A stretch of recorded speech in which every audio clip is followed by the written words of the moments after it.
Who is Atlaspowershrugged, and what's your training background? How did you end up getting known for working out in a parking lot?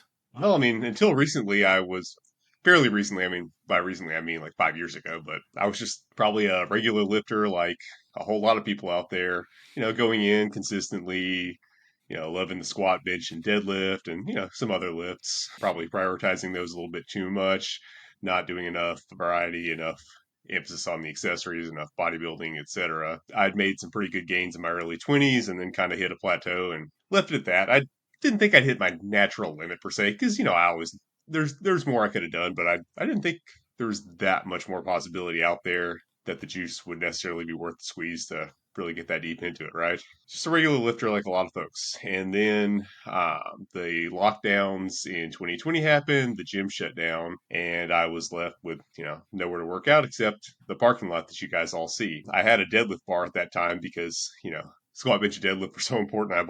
I bought a Rogue deadlift bar just to make my conventional deadlifts just a little bit easier. But it came in handy that I had it, and that's everything you see me do. I do on a deadlift bar, which is a good advertisement for Rogue. I mean, it's Wow. it's put up with a lot of abuse that a deadlift bar probably shouldn't have to endure. But anyway, so yeah, I ended up with just that bar, and I was able to quickly get a little bumper plate set. It only went up to 185 pounds, so obviously with that I couldn't do squat, bench, and deadlift. Certainly, with just a barbell, no rack, and not enough weight to really do any kind of like deadlift significantly. I knew from reading back in the day about the old time lifters of the bronze era, silver era.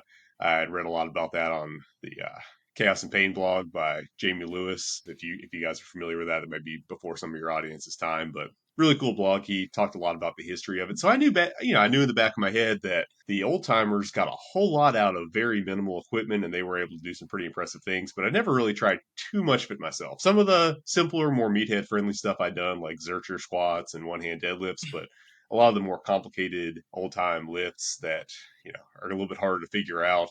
I had just said, I don't even understand. I'm reading about this on paper. I don't even understand what that would even look like. So I'm not even going to bother with it. But now I'm stuck here with nothing but a barbell. Well, time to maybe I can start looking into some of that stuff. And I did that. And lo and behold, I started making a lot of progress in multiple avenues. I started building more muscle. I thought I was already close to my peak. I had no idea, right? I started getting more flexible. I was still showing a lot of strength on, more static lifts. So I just kind of followed that rabbit hole. And it was that kind of, I think the combination of the interesting lifts that people hadn't commonly seen, and maybe the, do it yourself at home aesthetic. I don't know. I started blowing up on Instagram. One of the most common questions I get is what do your neighbors think? And they completely understand because, it made sense in context when I started. There's a guy across the fence from me who does the same thing. Like if I work out at like 5 p.m., he's out there with his adjustable Right. dumbbells doing the same thing. But anyway, that's how it got started. And Wow. Just never stopped. yeah, And you made a lot of progress since then. But what I noticed is that you never upgraded your setup because after global events cease, you had the option to go back to a gym or maybe buy more pieces of equipment. So why did you settle on these lifts? Why do you continue to do them to this day? as far as why I didn't go back to the gym, I used to train at Gold's Venice, which is an excellent gym. I mean, it's not. I've gone back a couple times. The vibe isn't as cool. I think a lot of the cool people left, but it's still an excellent gym. The mecca of bodybuilding. But same time, I had kids. My first kid was born like right before all these global events that we're talking about. So I had young kids at home, and the time just to drive to the gym is not worth it. If I could just get some kind of a workout in at home, like 15 minutes each way, that Right. really adds up when you're a parent. Now I have two and a third on the way, so it's that's a time thing. As far as upgrading, I have upgraded a little bit. I got the Nua bells from Bells of Steel. They were kind enough to send me some of those, and those are awesome. So I have dumbbells now, gymnastics rings. Those are incredibly versatile equipment, and also an easy curl bar from Bells of Steel, and that has really helped with my arm training. Right. But apart from that, mostly it's a space issue. If I had like a big power rack or It's still anything that rather would take up, basic though. yeah. I mean, I've got a bench too, so I mean, it's very basic, but I don't really need anything else. A power rack is just not worth the squeeze. You do a lot of Zercher squats. So that kind of eliminates the need for a rack for Mhm. squatting because ultimately Right. your deadlift performance is not an issue to lift the weight off. And then once you're Mhm. in the starting position, you're good to go. It's Exactly. more so the bench press that I would say. How do you get into that? I've seen you bench 405 before. The spotter never. I mean, he kept his hands on the bar the whole time. You know, he's old, kind of an old school bodybuilding guy. When I asked for a spot, especially me being fairly skinny looking, I think he wanted to make sure I was safe.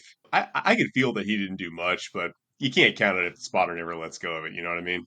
He had his fingers on it the whole time. It wasn't like I Okay. failed and he had to save me. It was just that like he pretty much just kept his hands on it the whole time. So I can't count that. But I've done three. I did 385, without any touch. So it was ugly when it came to powerlifting, but I'll Okay, still count it. nice. You had elite numbers before you transitioned into the style of training. So can you Mm, just outline what those are real quick, and then you can tell me why you stopped benching and ultimately what you do now, and if the results are better?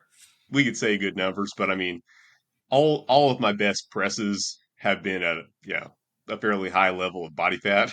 So my body weight was not good, was not enough to make that impressive. I was probably like 240 when I hit 385. So that's not especially impressive at that body weight. I mean, granted, I have spider monkey arms, but still, it's not that great. Actually, ironically my best relative to body weight strict presses have been fairly fat. I've done 230, not quite. I tried to make it a military press, meaning like heels together, zero body English. I'd probably lean back more than I could for Mm-hmm. the strict definition of a military press. Most people don't know what a military press is. A military press is like you're literally in the military position of attention with your heels together. You can't do a seated military press because you're not in a military position of attention. People use it interchangeably with strict press, but it has a different definition. But anyway, I tried to make it a military press. I probably leaned back a little bit more, but it was still a very strict press at 230 at 230 pounds of body weight. And then, when I cut down to like 200 thereafter, I couldn't press 200. You know what I mean? It's crazy how much fat assists you with that Yeah. stuff. But yeah. So for my bench numbers and my press numbers, my best numbers are definitely at a higher level of body fat than I want to carry now. Squat, I got up to 500 in the powerlifting style, not deep ass to grass, but to parallel. And then deadlift, I got 600 on two occasions, conventional. Decent numbers, but the deadlift was at a little bit less body weight, like 210, so that's not as bad. But yeah, I mean, okay numbers, but considering my body weight, not anything especially impressive. It seemed like it at the time because I first hit 600 when I was, what was that, like 2011? At that time, it seemed pretty cool, because people weren't doing that as often. But you've had a lot of inflation now, so that doesn't mean as much. I know. But you know what? To me, it's always a good number. Anyone who could deadlift 600, you're strong. It's not our fault that we have guys who are literally built to pull with these orangutan Right. arms and super short torsos, and they're completely upright at the bottom of the deadlift. For regular folks, I mean, 600 is probably as good as it's going to get. Like, if you really train hard, even 500 is still respectable in my eyes, if you're doing that for a couple reps. And actually, I've seen you do that for 10 reps, I believe, but that came after. Right. Yeah. So yeah, what I've noticed is I don't think I could definitely not hit 600, probably not that much over 500 now for a one rep max. But when you start getting into reps, my repping ability has stayed the same or even gotten better.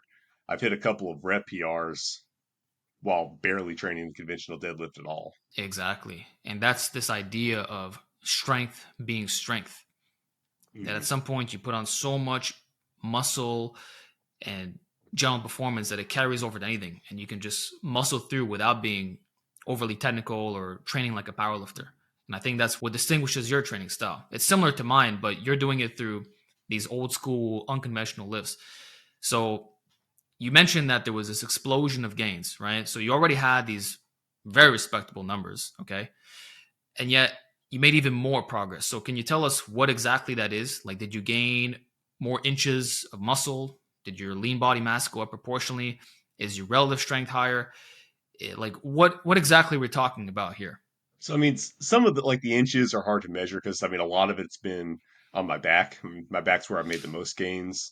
Also, some to the calves, some to the arms. Yeah, I think I've improved my quad definition. Maybe not mass too much, but some things like the rec fin like definitely stand out more, so you more detail. But I mean most of my gains have been on the back, and you can just I kind of use my abs as a guide for body fat, like because that kind of looks the same kind of regardless of whatever when I cut down to a certain level, my abs are always going to look the same. So when I'm at that, when I'm at a certain kind of body fat percentage that I can see from past photos, okay, what did I weigh then?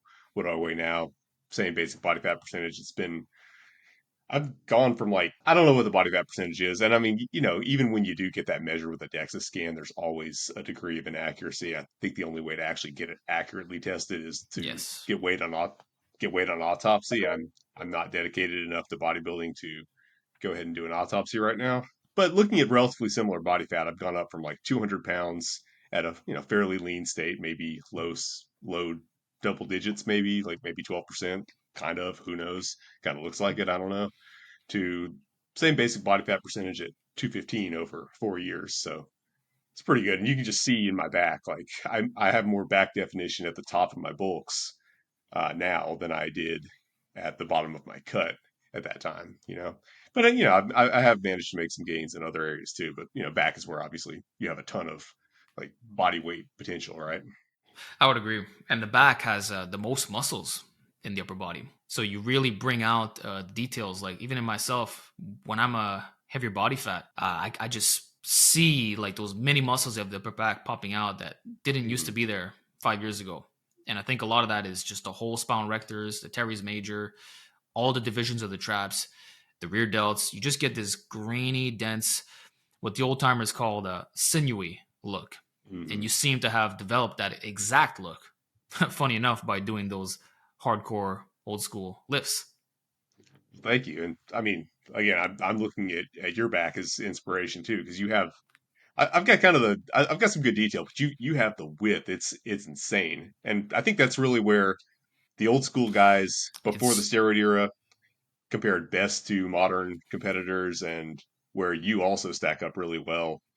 Like it's hard to compete with guys on juice entirely. You're not going to compete with them in terms of like quad size or whatever, but I mean you're back. It's like there are not too many guys on juice who can stand up to that. And same thing when you look back at guys like John Grimek. I mean, it is hard to stand up to that even for yes. modern juice competitors. So I think that's one area where natties have a lot of potential. I mean, we don't people don't tend to care about it as much because you don't see it in the mirror. But if you want to stand up to guys that have a lot of advantages, that's something you should develop. And it's also a good way to combat ab anxiety Yeah. because no matter how jacked you get, well, I'm not going to. Everyone's genetics are different. Some people have really prominent abs, some people don't. But your abs may go away as you bulk up a little bit, build some muscle. But your back definition will tend to stay. Actually, It does. And I completely agree that it's the one area that we haven't fully tapped out yet. Already in the past, the back was impressive, but I don't think we've yet to see what natties are actually capable of. Like it might be a 20+ year journey before you get close to your so-called limit. And that's assuming you're doing everything right from day one. And that's what really fills out your clothes as well. It's not necessarily going to Mhm. be the chest. You can only get it so big. The rest is just the overall circumference. And that's how the old timers used to measure their chest size actually. It was going all the way around, and the upper back was key in that. Yeah, I guess I should have done that. I never thought to use a tape measure, but it would be cool to know now. I mean, I really wish I'd known ahead of time to Yeah. take really good progress photos, get all the measurements, and do everything. But hindsight's 2020. I even got my calves to grow, of all things. And I can't It's even go back and find a photo where I showed my calves yeah. because obviously I didn't want to show my calves back in the day. I mean, they're not great now. Don't get me wrong, but they're not a weakness, I would say, anymore, and they definitely were. But now I don't even have any progress photos. I have to go through see if I can go through my wife's phone and find some pictures of me at the beach or something. But even then, most guys who have their before and afters, it's not replicating the exact same conditions. I Mm. feel like the only time we see that is when the person is highly trained. They've been lifting for a number of years, or it's their job, and now they get it 1-to-1. But usually it's going to be like some old weird photo, especially at your age. You probably didn't take a lot of your photos of yourself back then, and you're Hmm. relatively private as well. So I understand where you're coming from on that. But I think just looking back at when you first started posting, that's where the improvements become noticeable. All they got to do is scroll down your page and it's clear to see. I feel like the only thing that's maybe missing in your back right now is the lats, right? But once you get that down, which you've been working on with the wide grip pull ups, I mean, it's game over. You got a world class natural bodybuilding back because everything else is S tier. your spine rectors, the traps, and you actually use a lot of like yoke training principles that I used to talk about back in the day. And it's funny how you mentioned chaos and pain, because even he was doing that stuff with the power Mm-hmm. shrugs and the overload training. And one thing that I like is that you stress in your videos, just because one technique is effective doesn't mean that it's universally applicable to all muscles. So in the case of the yoke, you built it through this extreme weighted stretching, sloppy cheat form with Mm-hmm. some psychotic loads, right? But you're not going to then Mm-hmm. do that on the bench press, like just Right. bouncing aggressively and trying to tear your shit up. So can you elaborate a little bit more about that? I can't really explain exactly. I can't explain the biomechanics of exactly why power shrugs work. I mean, we can guess that you do get a good weighted stretch at the bottom, and then you even out the strength curve via some momentum. Maybe sounds plausible. Could be right. Could be wrong. But just objectively, empirically, they work. I mean, everybody who tries them says, you know what? Yeah, they do work. I mean, pretty much every noble natty I can think of endorses something of that nature. It may not be power shrugs. It might be heavy rack pulls in your case. It could be a different variation of power shrugs. I know basement It was bodybuilding both in does my them case. both. Yeah, I mean everyone does them a little bit differently, but everybody I think agrees on the principle of just really heavy weights for traps. It could be, could be heavy farmer's walks, could be high pulls. Some people really like high pulls. They've always felt really awkward to me. I mean, my early trap development just came from power cleans and hang cleans, and I wasn't doing them right. I was doing them terribly, actually. But that probably means I'm using more traps, right? But just a lot of Yeah, load, a lot of force seems to true. develop those. But yeah, then you try to apply that to pretty much any other muscle, and it's just not going to work. I mean, I can't think of any other muscle where that much body English. Yeah, I mean, you can't really. There's an argument for cheat curls, but I mean, if they work, they don't work. They certainly don't work as well. You're not going to get world class development in your biceps just from Exactly. doing cheat curls. So I can't think of any other muscle group where that works, and that's where just instead of trying to have these grand unifying theories of this is how all exercise must be performed, these are the principles. Let's just go from first principles to just we know the principle. Now we're going to apply that to every muscle group, and we'll get the best possible development. You kind of have to treat them individually. Muscles. I mean, you to a degree, muscle is all the same, but the way it's attached to your body is going to be individual, right? Like for the side delts, for example, like we like to talk about weighted stretch, right? But it's just a lot harder to get a good weighted stretch on them just based on the mechanics of the arm. Like to really stretch them, you kind of have to go through your body, and that doesn't work. I mean, you can stretch along the side, but it's not as effective just because of you know where that muscle is placed. So you kind of have to treat each muscle group individually to a certain degree, I think, and just each exercise as well. Like each exercise, if you kind of clear your mind a little bit from all your preconceptions and just let the exercise show you through experience how it likes to be performed, that can help a lot. Some exercises like really strict mind muscle connection, or not like I mean I'm anthropomorphizing them, but you know what I mean. Like some exercises work really well when you just pay really close attention to what you're doing, strict mind muscle connection. Others are fine with just moving weight through space. Well, that said, I still see doing a lot of extended range of motion with heavy weights. Like with your Jefferson curls, you're taking it to the extreme in terms of how low you're going. And your pullovers, you're not getting the same effect as a power shrug, but you are building mobility that's going to help your Hmm. weighted pull-ups, right? How do you view weighted stretching and training the length and position? Both of those, I am more using those for bodybuilding purposes for hypertrophy. That's one area where I have to kind of disagree with Eugene from your last podcast. I do see the Jefferson curl as a very effective bodybuilding movement, but I agree with him. Because The you go way that very it's heavy on those Jeffersons. Yeah, right. I mean, the way it's typically seen today, I mean, using it's kind of treated as a lightweight accessory movement, and yeah, the way it's typically trained is just for mobility. But you have to kind of look at the history of the movement and where it came from, and that kind of explains why it's used the way it's used today. So I mean, it was invented in the Bronze Era. Forget the guy who came up with it, but he would prefer it that way. That's a whole different story. But anyway, but it ended up being used actually in the Silver Era a lot. It was actually known to be one of the best developers for the low back and posterior chain. The only thing is they called it a stiff leg deadlift at the time, so a lot of people don't realize it was being very Yeah. commonly used. But I've read articles by John Grimek that alluded to it being more popular among bodybuilders for hypertrophy than the conventional You deadlift. know, it Basically, reminds me people who talk about the Z press from Zydrunas Savikas. mhm. It was a mistranslation. He was saying that his favorite exercise was like a high incline Smith press, but people interpreted that as sitting down on the floor, spreading your legs apart with a barbell in your hand. And it's the same thing that you're talking about now with the Jefferson curl. That might have, in fact, been the original stiff-legged deadlift, right? Right, Sorry, yeah, go on. no, that's what it ended up being. So that's what they. If you look at the pictures and the description of it, it's very clear that they were talking about the what we call the Jefferson curl today. I guess the issue with the name of Jefferson curl, for some reason it was attributed to Charles Jefferson, the guy who we get the Jefferson deadlift from and the Jefferson squat, but he didn't come up with it. It was a guy, Charles Ramsey was his name, and a guy on Instagram. I'll send you the link to the dude's Instagram. I don't know why I'm blanking on his name. I'm just bad with names. Anyway, he did some No really worries. cool like historical deep dives and like uncovered the secret. Apparently, this guy Charles Ramsey came up with this idea, but he just didn't like publicity and didn't really want to be named in anything. So no one ever talked about him that much. But I guess at some point, like in the 70s, there was confusion between Charles Ramsey and Charles Jefferson. So they started calling it the Jefferson curl, even though Jefferson had nothing to do with it. But before that, they just called it an exercise or a stiff leg deadlift or something. For whatever reason, I'm guessing drug use making it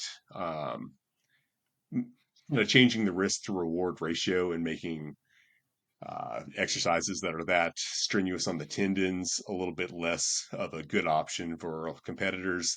That made it fall out of popularity, I think, in bodybuilding and powerlifting. So they more or less stopped doing it, and then at some point transitioned to the stiff leg deadlift we know, which is like not at a deficit, not really straight legs at all. And the only reason we know about the Jefferson curl at all is because it was used in gymnastics. Olympic coach Christopher Summer found it in a weightlifting text and started using it for the gymnastics team. And then he ended up sharing that with the rest of the internet. So now we have the Jefferson curl, right? But anyway, so that was a long tangent. Sorry to go on such a Right. long tangent. I find it interesting, maybe, but it just goes to show No, no, how I it came. appreciate that. It's very interesting. It just kind of that kind of explains why we see it the way we do today, which is as an accessory for mobility development, which it absolutely can be. Because I mean, obviously his guys weren't worried about hypertrophy, they weren't worried about maximum strength. They just wanted to be as flexible as possible for their sport, right? So that's kind of where the roots of the modern Jefferson curl come from. Hmm. Its use in gymnastics, but the same exercise was used back in the day in bodybuilding. Just obviously, you're going to be using heavier loads with less emphasis on peak range. I mean, I think emphasizing range and weighted stretch is good, but obviously, if you want to use the Jefferson curl in bodybuilding, you're going to be less focused on just getting a stretch, and you're going to be a little bit more focused on sets and reps and intensity. Now, the issue with that is Definitely. it's something that is hard to push the intensity on at first. You have to do a lot of adaptation to it. So I certainly don't recommend most people who don't have extensive experience start trying to push the intensity and load on it right off the bat. You need to give yourself way more time to adapt than something like a bench press. You can't just go adding five Got to pounds each microload it. week. Right. Or even just sit. I mean, I recommend people just kind of sit at that initial weight, which is going to be super low. The old timers, I've got Super Strength right on my bookshelf here. Articles by John Grimek. Super Strength was from I think the 20s. I've got articles by John Grimek from the 50s, all saying start with like 15 pounds, and that's what I recommend because in a lot of cases, Wow. like what well, A, it's for safety, but also it's just so that you can perform the movement correctly. I find very consistently, especially with strong guys, they'll actually round the spine fine. Everybody's worried about the spinal flexion aspect, but they don't think about the hamstrings.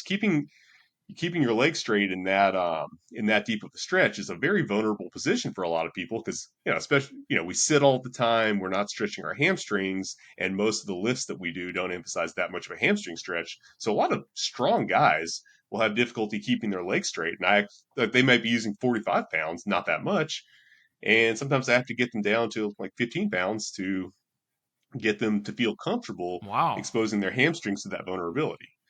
It's the hamstring that I think different people, you see it the other pattern too. Some people are very good at hinging, but their back stays basically just straight like a board, but they can hinge down to a deep position. Just generally speaking, it tends to be more women tend to have that pattern a little bit more, and men, especially like strong men, tend to have the I can flex the spine, but I can't flex my hamstrings. But I'm not trying to be sexist. That's just what I kind of observe a little bit. But you can see it the other way too. I'm not trying to impugn anyone's masculinity. We just have like flexibility that we have, right? Yeah. Um, but Yeah, anyway, it's all good. you need to that's why I recommend start in addition to injury risk. That's one of the reasons why I recommend starting so light, just so that you can actually give scale down to the level that you need to actually perform the movement correctly. Because so many people want to just cheat the movement by bending their legs to get deeper depth, and you're not going to really build that hamstring mobility you're lacking that way. So I recommend in a really extended period of just Mm, doing the exercise and letting your tendons and everything adapt before you start trying to push the weight. And eventually you can push it. You can absolutely push it to the point where you're using it as a bodybuilding exercise, where you're even eventually taking it to technical failure. I'm not sure, don't try to go to like complete muscular failure, like ugly, cheat reps, but get to the point where your technique breaks down, and that will be a fantastic hypertrophy exercise. But you're going to have to sure. invest a lot of time before you get to that stage. Like that would be what I credit, my spinal erector development to, and like it has made a huge difference. But Yeah. you have to invest. That sounds like a safe recommendation, and actually, it's even lower than I would have expected. Because when I talk about good mornings, for example, I'll often recommend starting with a 45-pound empty bar, and then just microloading maximum Mhm. 5 pounds a session, and doing that for as long as you can sustainably, maintain good technique and all that. And that also has straight legs, right? And you could say the leverages are worse or similar. So I like the caution because there's a lot of people who fearmonger the Jefferson curl, and actually, there's this growing idea, and I do want to hear your take on this, that the lower back specifically, the tissues don't actually adapt. Um, what are your thoughts on that? And for reference, can you share your best Jefferson curl numbers? So yeah, my for reference, the best one that I'm going to count, that I would say that I'm happy with is 355. I did 365, but I kind of bent my knee on the way up. I bent one of my knees on the way up. It looked, or was it the way down? Whatever. Like it didn't really change the quality of the lift, but it looked ugly. So I'm not going to count it because once you start bending your knees, you can get kind of turn into more of a Zercher deadlift and get a lot of weight up. I was just shifting posture, not really cheating with it. One of my knees stayed straight the whole time. But anyway, 355 is the best I've done. Now, as far as can the spine adapt to load, that's something where I feel like a lot of the people who are loudest about this, like Squat U, what's that Australian fellow's name? Yeah, yeah, you've seen those posts. Whatever. Yeah, I'm missing. I'm forgetting the guy's name right now, but very loudmouthed Australian fellow. Anyway, they're being very disingenuous about it. They're going off of Dr. Stuart McGill's work, which it gets lambasted as being like dead pig spines, but they've done a lot of other work on on the spine, and they've learned a lot of good stuff. The, After listening, I listened to an excellent podcast where the E3 rehab guys had Dr. McGill on and just talked to Mm-hmm. him about that because they're more in the movement optimist camp. They believe that the spine can actually round and whatnot, and they kind of talked to him about that. And the reality is, a lot of this work doesn't really apply to. I mean, the Jefferson curl has not been studied in this way at all. Like no one is studying intentionally True. rounding the spine under moderate loads. We're talking about deadlifts here. So what happens when the spine might round on a really heavy deadlift attempt? Anyway, from listening to that, it doesn't seem like we have full answers. My understanding is I don't want to get too this is outside my scope of expertise. My understanding is that there is a bony structure at the Sure. base of the spine that can adapt, that can grow and adapt to a certain degree. But it also seems that once you actually have a disc injury, that spine may not be able to adapt. But then there are plenty of anecdotes where people did in fact have disc injuries and were able to restore function and even gain strength and, reduce pain and whatnot with the disc injury through, things like Jefferson Curl. So I don't think we have full answers on that. But what is clear to me is that when you're dealing with a healthy spine, something is adapting. Is that muscle? Maybe it's just the muscles around the spine that are adapting. I mean, in my case, I can see them. They grew, so and my Yeah, yeah. capabilities massively improved. I would have if I tried even when I first got into Jefferson curls, I'm confident that if I had just tried to do a 135-pound Jefferson curl my first try, I would have injured myself. I'm very confident in saying that. Really? I started Wow. with the empty bar. Yeah, I started with the empty bar and I could feel the vulnerability. I was strong on deadlifts, but I wasn't strong in that range of motion. And honestly, well, it might have been the spine, or honestly, more likely, it might have been the hamstrings. I feel like if I ever do get a serious Jefferson curl injury, it's going to be hamstring, not spinal, because that people Wow. underestimate the vulnerability there. But bottom line, something adapted. And it could just be purely muscular. It may not involve the structure of the spine at all, and that's something that just there isn't enough actual research. And we've we've had some studies. I mean, there have been studies that kind of dance around the issue, but there has not been a study of like, okay, what happens if we It have hints people to it, but it's deliberately not and direct. progressively rounding the spine, right? Like no one's actually studied. Okay, what happens if we deliberately, progressively just increase people from rounding the spine with 15 pounds all the way up Exactly. to 100? No one studied that. So we know, but we do know from practical experience, and this is over 100 years now. We're looking at like 150 years, rough, maybe not quite Literally. that much, but this was back in the Bronze Era. What they did is they would recommend that you actually start with Jefferson curls. Again, they recommended like 15 pounds for a healthy man, and just work up progressively and gradually to maybe 100 pounds, and then you start your heavy lifting, so your spine's already strong in those extreme ranges of motion. So if you get out of whack on your heavier lifts, you're not as vulnerable. That was the old recommendation. They were popular in the silver era. So we have a lot of anecdotal data that something is adapting and that this can be done safely and progressively. But at the same time, that doesn't mean there's some movement optimists who just I call movement nihilists or movement anarchists who just, oh cool, yeah, the spine can round, just do whatever, you'll adapt. Well, no, you have to do it right. You can't just load 300 pounds on. Okay. So, in terms of how to progress the Jefferson curl, first of all, what's the maximum range of motion that should realistically be done for most people? Like, how tall of a box should you be standing on? And I've also seen you do it with, grabbing onto the bar, then also the Zercher position. So, what's like the levels to this in terms of difficulty? Well, that's the wonderful thing about it. It scales to you. Like whatever your range of motion is, that's how far the lift goes. Like something like a deadlift, even a conventional deadlift might be outside the range of motion for some people who, can't safely get down to the bar while staying in a safe position.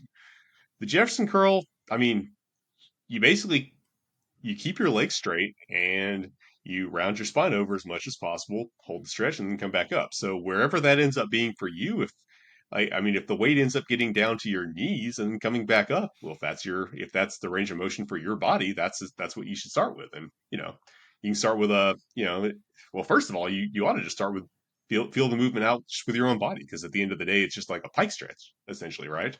You can even use assistance. You can use a band to assist you in getting down, and that's actually a helpful assistance for it. By the way, having something to push against helps you use your antagonist, or yeah, your antag not no your use your let's say your anterior chain. It helps you use your anterior chain to actually push yourself into that position, which is necessary later on for getting into deeper range, but can also support you if you feel very vulnerable in that position.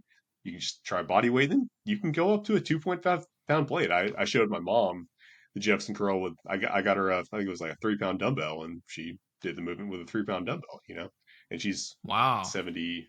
Well, I forget how old she was in her 70s when I first showed her this.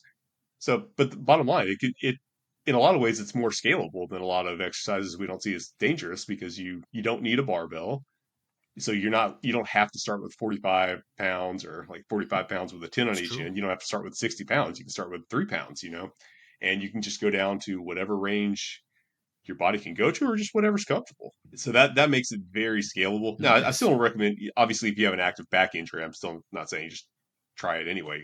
Go get checked out by a qualified professional, right? But for most people, it's incredibly scalable. So some people may not have the range of motion to even need a deficit. And then when you do, you can just step on a box. I generally recommend people start by holding the weight, whether a dumbbell, kettlebell, barbell, in their hands, because that helps to reach with the shoulders, because that we're worried about the whole spine, not just the lower back. So starting with the neck and then reaching Hmm. forward is helpful. And I think holding the weight in your hands helps to cue that. But at a certain point, once you get enough depth and load, it just becomes inconvenient because your knuckles are scraping on the box. And then you don't want to pick up a Yeah. you don't want to pick up 300 pounds and then have to step up on a high box and try to balance and everything. So eventually it becomes just a matter of convenience to use the Zercher hold, because that's just kind of shortens your arms for you essentially, right? So that just makes it more convenient. Ah. That's why pretty much everybody who does them these days with any Yeah. kind of weight or significant depth just goes to the Zercher, just for convenience. It's not because the Zercher is this, it's not, the Zercher has this cool reputation. Everybody loves Zerchers. They're like this hardcore cool thing. But the reality is, it's just practical. You don't want to be balancing with 200, 300 pounds on a box, or scraping your knuckles. You have 300 pounds in your hand, scraping your knuckles on a box. You don't want all Yeah. that. So just shorten your arms, and that makes it so much simpler and safer. Nice. Because I was going to ask you about that. And in my experience, I noticed the same thing. It knuckles on the box, and either you use a snatch Hmm. grip, but even then, you still end up in the same problem. And it can be harder to get into the starting position after a certain point, especially as you use a higher box. So the Hmm. Zercher automatically solves that. Nice. Exactly. And are there other benefits of doing the Zercher position on the Jefferson curl? This could be nonsense, but it does feel like it engages the lats more. It feels like if you're trying to go fairly heavy with it and use it for hypertrophy, it feels like you get a little bit more of a lat stimulus. And I mean, you are kind of having to suck your elbows in as you come up. I feel the same thing on the Zercher deadlift, but I Yeah. mean that's completely bro science. I'm not going to guarantee you that's going to build your lats or anything, right? But I do feel that, and the soreness kind of indicates that, and it's what I feel. But that's just kind of an ancillary Okay. benefit. And how do you prevent the bar from drifting out in front of you too much, especially when you're in that deep position? Because you have to stay really tight. Is there like a specific technique or like in general, what's your approach to having a stable Zercher position? Some guys are like this, others put their hand over or they clasp it, you know? So what's your general recommendations for the Zercher? I mean, to me, it's just a matter of starting out, making sure that you get really deep seated in your elbow. A lot of people tend to let it ride too much on their forearms. If it gets too far out on your forearm, the lever, even half an inch changes the leverage that it has to open your arm up. So that that's common. A lot of people want to use either an axle bar or a pad or something like that, or even sleeves, and that's going to do the exact same thing. It's going to tend to It makes it shift the center work of though. gravity up. Like I think even an axle bar is going to actually, believe it or not, it's going to make it more comfortable, but it's going to make it significantly more difficult. But if you just get it deeply seated, now easy for me to say because Yep. my biceps are pretty small in that region. I don't have the biggest biceps, and they're completely absent at the bottom of my elbow. So I think that makes it a little bit easier for me. If you just have like if you just have massive guns, it may be a little bit, harder to get a good solid position. If there's just no hole where your elbow is, you're going to have a little bit Yeah, of a yeah. harder time with it. But I do think just more attention to just really seating it deeply is going to help. It doesn't really matter what you do with your hands, whether you clasp them or hold them together, but definitely angling your forearms inward. That's pretty much what everybody who Zercher squats past a certain point does, or Zercher deadlifts, or what everyone who pushes the technique angles their forearms in, just kind of it just seems to be a little bit more comfortable and convenient. I mean, you used to see it demonstrated like so with the forearms kind of parallel. That's just so much harder Yeah. to. Well, I mean, first of all, it's gonna if your elbows aren't kind of braced up on you, if they're free to go back, it when the bar contacts your body, it's gonna want That's to push it. it out. Secondly, it's just a harder position to hold. I read an article saying that would somehow make it better for back development, but it's just it's going to limit what you can do so much. I just don't see the point. And also, if you're doing something Okay. like a Zercher deadlift where And you have does it to matter low, which arm is crossing over? not at all. I mean, I tend to clasp my fingers a little bit, but yeah, if you want to cross over, that's perfectly fine, and that shouldn't matter at all. I mean, it's not. People want to say an old myth that used to be going around was that searchers would build your biceps or whatever. And you're not getting Yeah, significant arm okay. work from that. If that were the case, I mean, I've one arm search a deadlift, deadlifted what, like 335s. You would think I would have some biceps by now. They do not build your biceps in the slightest. So it doesn't matter. You're not gonna change the arm Right. stimulus. But it does change the stimulus elsewhere as it pertains to upper back and maintaining a more upright torso. Although some guys could hinge it. So like how would you compare a Zercher squat to a high bar squat and a front squat? And why do you favor the Zercher over those other options? Besides just the Oh, convenience aspect of not having the rack. I don't necessarily favor it. I wouldn't say it's an option, not necessarily better or worse, but it has advantages and disadvantages. I actually treat the Zercher squat done in more of a strongman style with more of a hinge, kind of a hybrid squat hinge as a different exercise really than an upright Zercher squat, because that's the cool thing about the technique. It allows you to maintain a very upright torso, kind of like a front squat, or That's right. you can completely change the exercise into more of a hybrid hinge squat that maybe replicates. I mean, it's its own lift, but maybe some kind of a specialty bar, like an extreme safety bar or something a little bit more closely than just a traditional back squat. Yeah, like I say, I treat them as kind of separate lifts. Really, the advantages of the upright Zercher squat, it's going to be more or less comparable to a front squat in most ways. The only whether you see this as a downside or a plus is you can cheat more. You can't cheat a front squat. Obviously, the bar's going to fall off, so it has to be stricter. If you're doing an upright Zercher squat, same basic movement pattern, but if you want to use a little bit of rounding, a little bit more posterior chain, a little bit more body English to complete some last reps, you can. Whether you see that as a plus or a minus really depends on your goals. And then when we get into kind of the more strongman style hybrid hinge lift, it's a much more Yeah. in my it's much more unique. It's a different stimulus. It's going to actually challenge the quads more at the top, which isn't necessarily what we would say is good because typically challenge on the more lengthened portion is better, but it's unique. Your quads are actually having to fire hard to lock out. It's really a lot more like I would say it's a lot more like a bigger range hack deadlift than a squat. So you're having to fire your quads harder throughout. You're also getting some posterior chain stimulus. It's very knee friendly. It's just kind of a different challenge. So I think in that sense, I like the hybrid movement a little bit more just because it's more different from the other squats. It's a little bit of a different challenge. Like the um the more upright version of the Zercher squat is perfectly good. It's a wonderful quad exercise, but it's also like if you also have high bar back squats, is there really any need for it? It kind of does the same thing. But if maybe you have a shoulder injury, so you can't back squat. Maybe you just hate front squats like me. You don't want a front squat. Yeah, it's a Yeah. good option. So it's not. I wouldn't say I favor them. I think the back squat absolutely deserves its all the hype that it gets. So I think back squats are.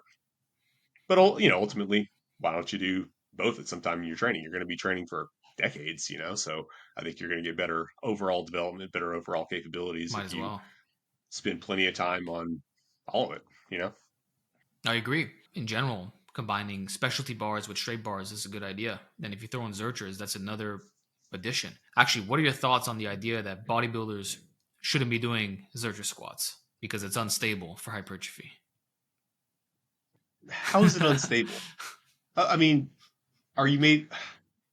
Are we talking about bodybuilders who have some sort of like neurological injury where they can't stand on their feet? I mean, come on, it's not unstable. I mean, I guess it's less stable than being in a leg press, but come on. I've done 405 for I think 12 on a whippy deadlift bar with the bar whipping all back and forth. Like how much more it's plenty stable. It's yeah, the stability. Yeah, you don't need.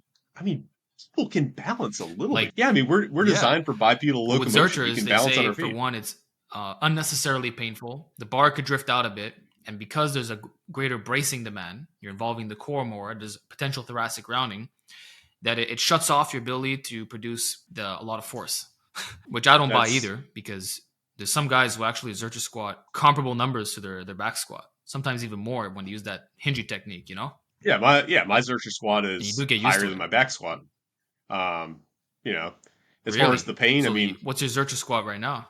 I haven't done it in a long time. The best I've ever done was 500 for five, but I haven't really tried to max in forever. Holy shit, So yeah, that's I really I strong. rep my yeah, so I rep my back squat one rep max for five on Zercher squat. So you're definitely not limiting like the force you can produce is definitely not limited.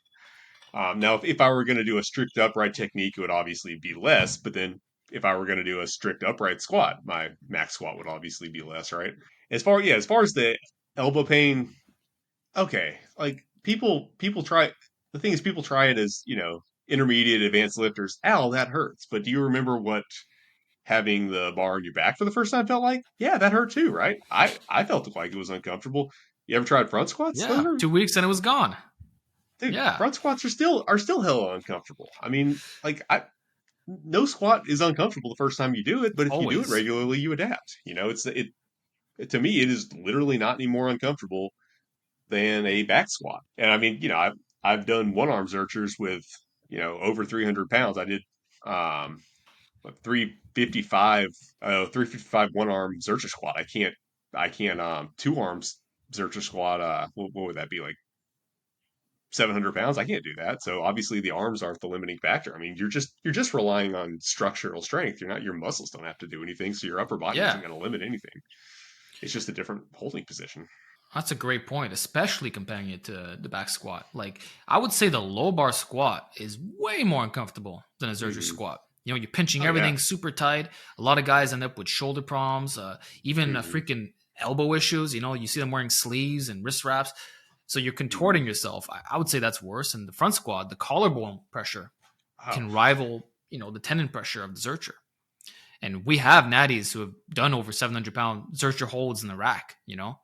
Like, it's a totally doable thing. Regarding the whole core thing, that if your bracing is limiting you, isn't that something that should then be addressed?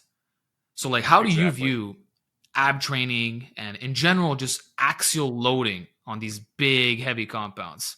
These are one form of ab training, and they'll definitely grow your visible muscles. So you can. Well, I mean, your six pack it's always going to be body fat. I mean, even skinny guys can have a six pack if they get their body fat down enough. But yeah, you can grow some ab muscles from heavy compounds and bracing. That's definitely one component of what they do, and that's important. And you absolutely will train them with either just heavy loads like a Zercher squat, or certainly unilateral loads like a suitcase deadlift, one hand deadlift, things of that nature. But that's not necessarily going to carry over to things where your abs actually have to move. So I think direct ab work where your abs are actually moving through space, moving through full range of motion. That's also important. I kind of neglected that at one point while I was building up my posterior chain, and it ended up cutting my ability to actually actively move into those positions I was unlocking with the stretches for the other half. And so I think you need to train both. You definitely need to train them statically, but also train them actively. So I mean, as far as function, if you don't care at all about function, which you should. I mean, there's no reason to be one of these bodybuilders who's just, I only train for hypertrophy, I don't care about function. But if you just want to have visible abs, you don't have to do direct ab training. But if you want to be functional, you need to actually train your abs to move if you want them to be able to move. My favorite exercises for that, I would say GHD sit-ups. I mean, that's the best. But I don't have a GHD, so I use a cross bench setup where I'm just doing sit-ups across a bench Yeah. with my feet braced, which basically replicates the GHD setup just with less equipment. That's fantastic. And then any form of leg raise, L sit, anything where you're using your hip flexors to raise the leg, that's also extremely important. And the hip flexor doesn't get any love because you don't really see them, but for function, that's extremely important. Yeah, I was going to ask you about that. And actually, that's something that Louis Simmons used to talk a lot about. that you don't want to shut off your hip flexors when you're training your core because they're meant to work together in an athletic context. Yeah, absolutely. And we do so much more work for I think the posterior chain in a lot of cases. At least I know I do because we're trying to build big backs and everything.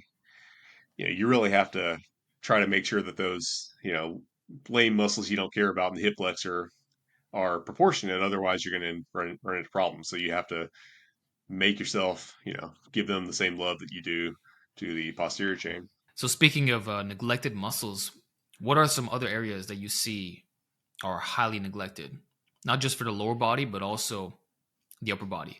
And whatever they are there certain exercises that everyone could do that would make a big difference in overcoming these weaknesses? The obliques are one example. I mean, that's kind of more core, but everyone has this myth that and this is see I get pegged as somebody who's a fan of the old time lift or of the old time of the older eras, right? But this is one really dumb idea that came out of the silver era, that you shouldn't train your obliques because they're going to give you a blocky wide waist and you're going to be unaesthetic. So everybody Yeah. almost intentionally neglects their obliques. Not only is that functionally bad, because I mean you're going to end up that's going to lead to a lot of back pain, because your spine needs to be able to not only round forward, extend backwards, but Yep. also flex side to side.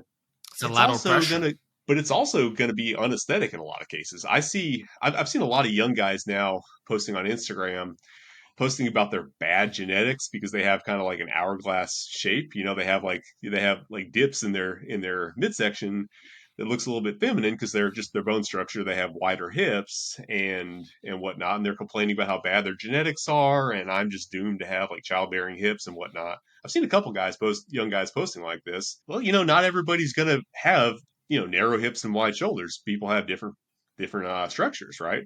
But if you train your obliques up, you're gonna have a nice blocky midsection like the Farnese Hercules or like Eugen Sandow or a lot of the Bronze Era guys, and that's a cool aesthetic too.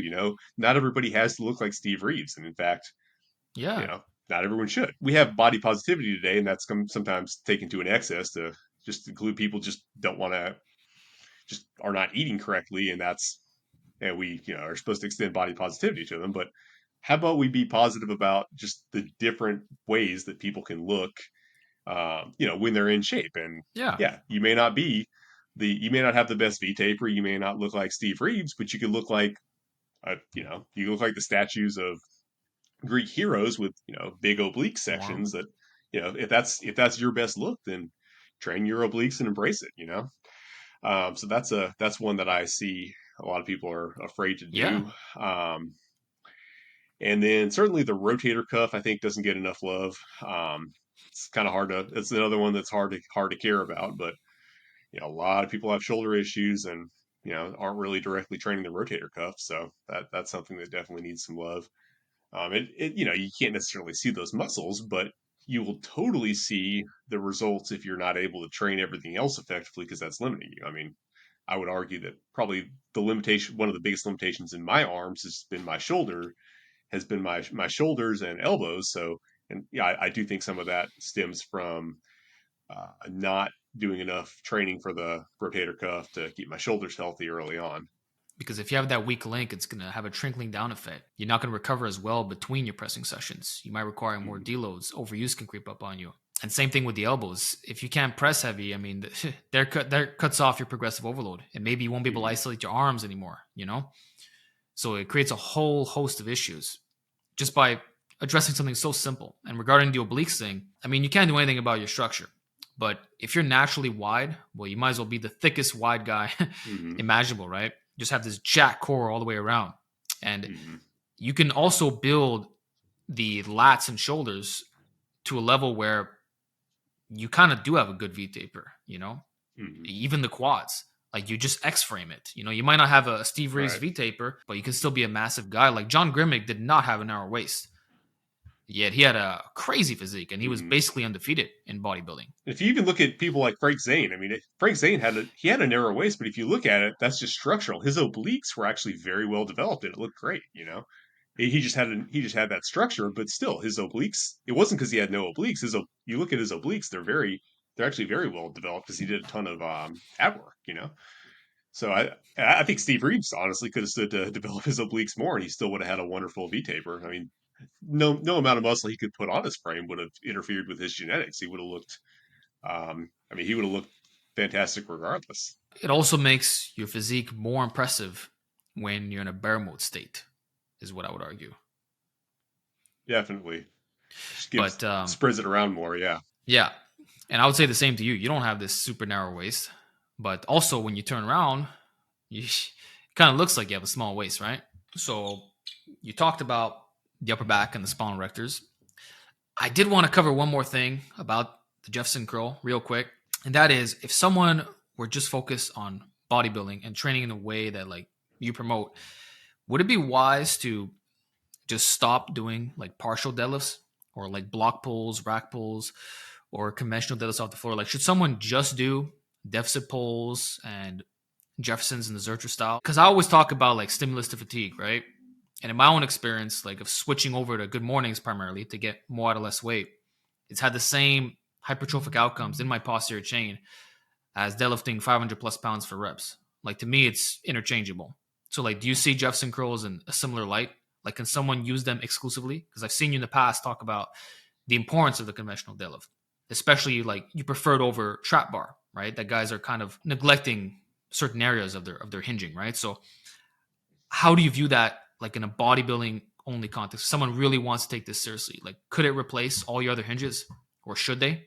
at a certain point, well, no, it can't replace. Like for example, I still do a lot of RDLs. I'm doing a lot of rows right now. I mean, the RDL and the Jefferson curl, they're kind of they're similar in a lot of ways. They are both a good hamstring stretch. They both train basically the same muscles, but they do train different qualities. Being able to keep the spine extended against load is different from being able to flex. So I actually train both, and I think they both you can say the same thing about both of them. They both tend to train the muscles that say a conventional deadlift would more efficiently with a lot less weight. So yeah, I would definitely say that's true. I think, in my opinion, the Zercher deadlift is also something that can get thrown in there. Something that reduces weight, extends the range, or just a deficit deadlift. You don't have. I think the Zercher is a lot more convenient, but you could use an extreme deficit. So yeah, I think you're going to get probably better stimulus out of those, all things being equal, if you can do those movements safely and effectively, than you would from a heavier pull if you're just talking about hypertrophy. I mean, every other muscle we're trying to train at long ranges, we're trying to train, full range of motion. So I don't really see any reason why the spinal erectors should be this one exception. The only caveat to that with Jefferson curls is that you're going to have to devote a lot of time to getting them to the point where they can really fill that role in your training. I mean, you'll get some muscular development even with light weights on them, but to get them to the point where you can really push them with bodybuilding intensity is going to take some time. So it's Ah, up to you whether you want to invest that time or not. And it's the leading up point. it's not going to be like you're not going to necessarily get the best gains of your life in the next month. You're going to have a longer time horizon if you want that to be a tool that you can use. But if you do invest that time on the front end, you'll get the gains on the back end, right? That being said, I mean, conventional deadlift is still a good exercise, and Yeah. it's So then, it's pretty. in terms of mixing all these variations, do you have like different training days, like an A days Jefferson curl, B day RDL, and then a C day like a Zercher deadlift? How do you go about blending all this, or Um, should it all be done in the same session? Like, what's the way of oh no, splitting this up? that would be kind of crazy. I usually use an exercise rotation week to week. Um, so I might do Jefferson curls You one change it week. every week. I usually use either a 2 or 3 week rotation. And I might Okay. like RDLs don't require nearly as much specific recovery for me, so I might do those every session, or depending on what my schedule is. So something that it might look like Jefferson curls one week, just heavy rows the next week, some deadlift variation like snatch grip. Last bulk I did snatch grip.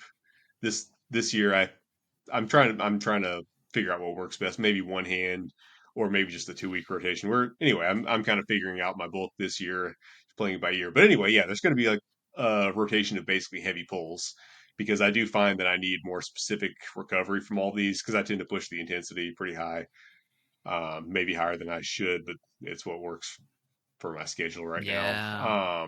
But yeah, exercise rotation is what I typically use to do that. Well, you know what? I really like your approach because I do the exact same thing, especially on hinges, because the absolute load, especially with what you're lifting, makes a difference.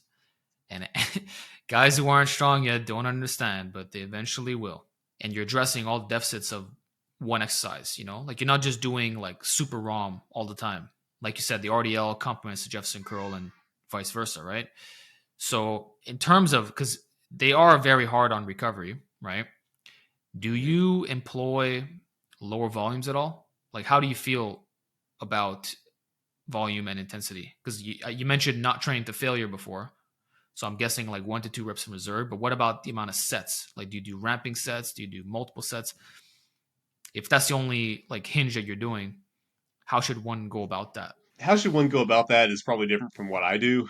So I'm in this weird place right now with Jefferson curls where I'm kind of I my working weight kind of has to be 315 because that's I need that much weight to get to the kind of depth that I'm looking for. Like people are impressed that I can straight leg Zercher deadlift 315 off the floor.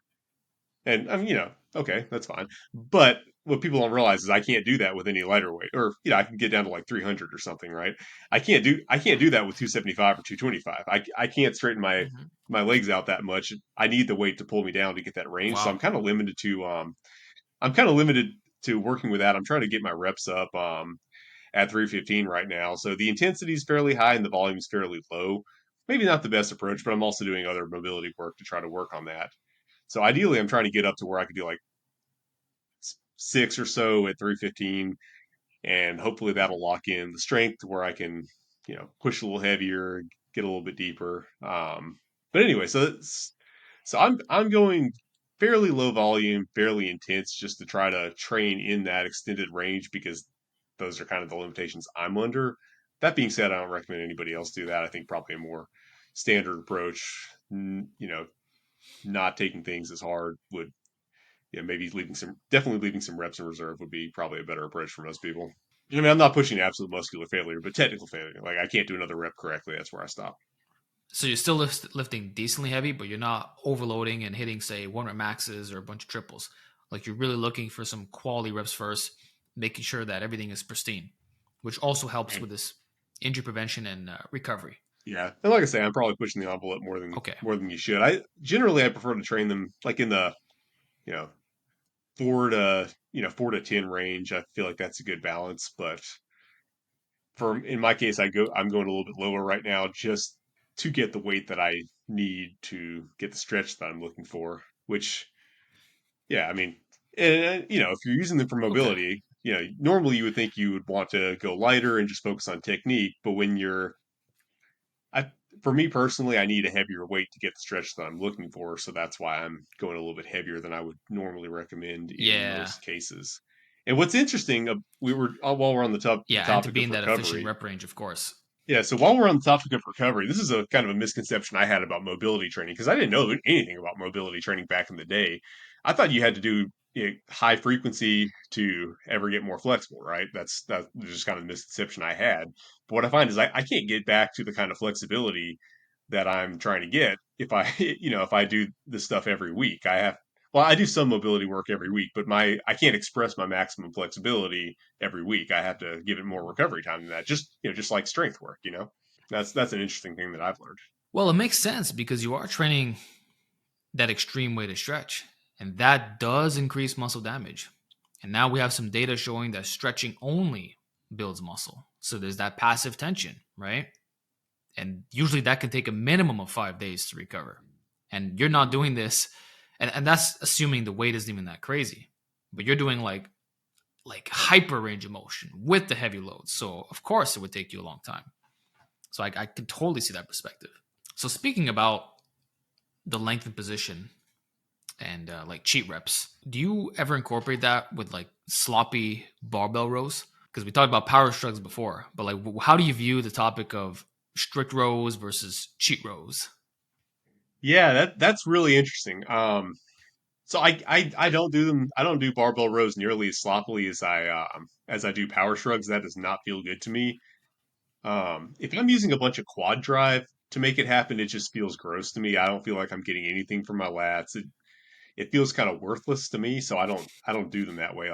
I'm not bashing anybody else who does, because I think rows are super individual. It really depends on your limb lengths, how you Sure. are going to benefit from them. I've noticed that a lot of people that really love barbell rows, just have a love affair with them, tend to be also really good at overhead press, because just having that, I think having those short arms really helps to just make them, like, the basic technique just flow really well. So for me, I try not to use any kind of like quad cheat, but I do them in more of an RDL style. So I use a lot more. I try to make it a pure hinge, no quad drive, but I do use a fair amount of pure hinge cheat, if that makes sense. I do them fairly slowly, but I use some hinge just to get into that good position up at the top, and also to clear my knees. Being kind of long legged, I have a problem with Exactly. just like running into my legs, so I have to kind of come up more to avoid that. And Wow. it's hard for me to purely do them. I mean, without just doing completely straight legged rows, which is a lot of tension to put on your hamstrings to do kind of a dynamic movement with a completely straight legs. It's kind of hard for me to. I always have to worry about clearing my knees. I've actually started doing some fairly wide grip reverse rows, which is a weird technique, but it kind of works for me. I'm also experimenting with just doing them, more with a standard grip. Okay. But yeah, I don't like to use. Again, there's individuality. I don't like to use like just explosive leg drive, because I feel like I'm just kind of launching it through space and not getting anything in my lats. I like to do it controlled, but with a hinge. Just enough to overcome the sticking point at the top based off the faulty resistance profile, but not that you're just throwing weights around completely. It's just you're raising a little bit, it clears the knees, you're good to go. And what are your thoughts on like some of the old timers used to do barbell rows while standing on a box or a bench to get even more spinal rectors? So what I would ask you is, because you really love training your spinal rectors, right? Is it redundant to do a lot of hinging and a lot of bent over rowing, or is that better? Like, should one double down on that?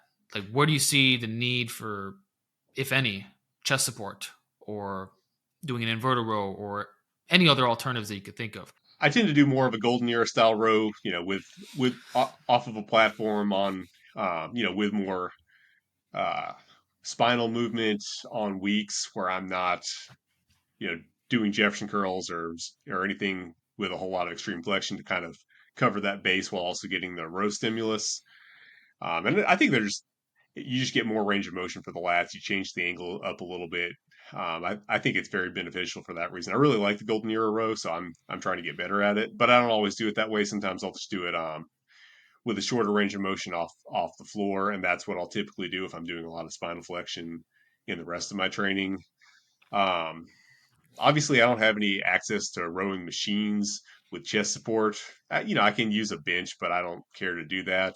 What I've been doing is just a meadows row with my arm, uh, with my arm braced on my knee for stability to get that stretch position. That's been working really well for me. So I've Yep. been combining Great those in as alternative. well. Yeah, those honestly feel great to me. So I don't really feel like I need a machine, just because a braced up meadows row, really does let me Yeah. get that stretch. That, I mean, maybe I could find a machine that would give me an incrementally better stimulus, but that's actually been working really well for me. But yeah, I think it's all kind of beneficial, and I like to add. I mean, the back is just so big and complex; it loves variety. People oversimplify it.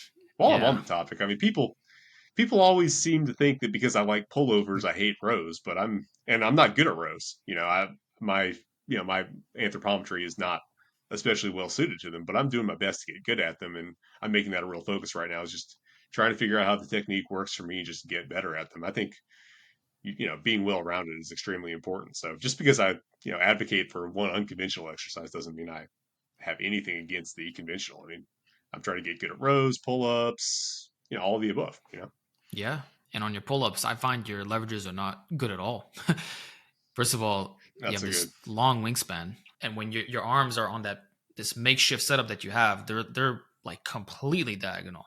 Basically, if you were to use the same grip width as me on my pull bar on the edges, like they'd be practically vertical. So you're like way out. It almost looks like your arms are horizontal. That's like the purest expression of a super wide grip pull up. So you must really feel that in your lats. So can you walk me through that experience? Like, how has it been introducing this silver era classic, the wide grip chin, as they used to call it? Like I said on Instagram, I saw you doing them and said, you know what? I need to learn that too. And man, they were hard at first. I had to use bands. Everyone wants to do, calisthenics with weight, but in my experience, it's been more beneficial to scale to the degree that I need to jump up to a higher variation. Like, I mean, I could probably get like one ugly one, but it was a position I wasn't very strong in, and so I used bands to get started with it, and it was very humbling. I just had to invest a lot of time in just first doing it with bands and then just struggling through like 5 reps or so. And it took a while before the stretch that awesome like lat stretch that you're talking about at the bottom. It was a while before I felt that. I had to put my time in before I really got to experience what you were talking about. So that's something this is not necessarily applicable to Wow. beginners, but for more advanced or intermediate trainees, sometimes you have to put in your work on an exercise before you really get the benefits out of it. But once I got to a certain point, it's like, yeah, I know what he's talking about, and this is awesome. And so I think it has been very beneficial. And now that I actually can do them proficiently, I think I'm gonna make even better gains off of them. But yeah, sometimes you're gonna have to, humble yourself, use the assistance you need. That's been every advanced calisthenic movement I've ever been able to do, like the handstand push-ups. That again, I see guys like you and That too with the bands. Hersoviak, Yeah. The Nordics. Bald Viking. I spent a lot of time on bands. Yeah, Nordics. I got Mm-hmm. nowhere trying to go down, do a push up, come back up. No progress. The half reps didn't work. Same. It wasn't until I started using bands that I got those. So yeah, I think bands are a super useful tool just for getting those calisthenic skills down. And a lot of folks need to just stop trying to do the things you're already good at Yeah. and figure out a way to get into something you're not good at.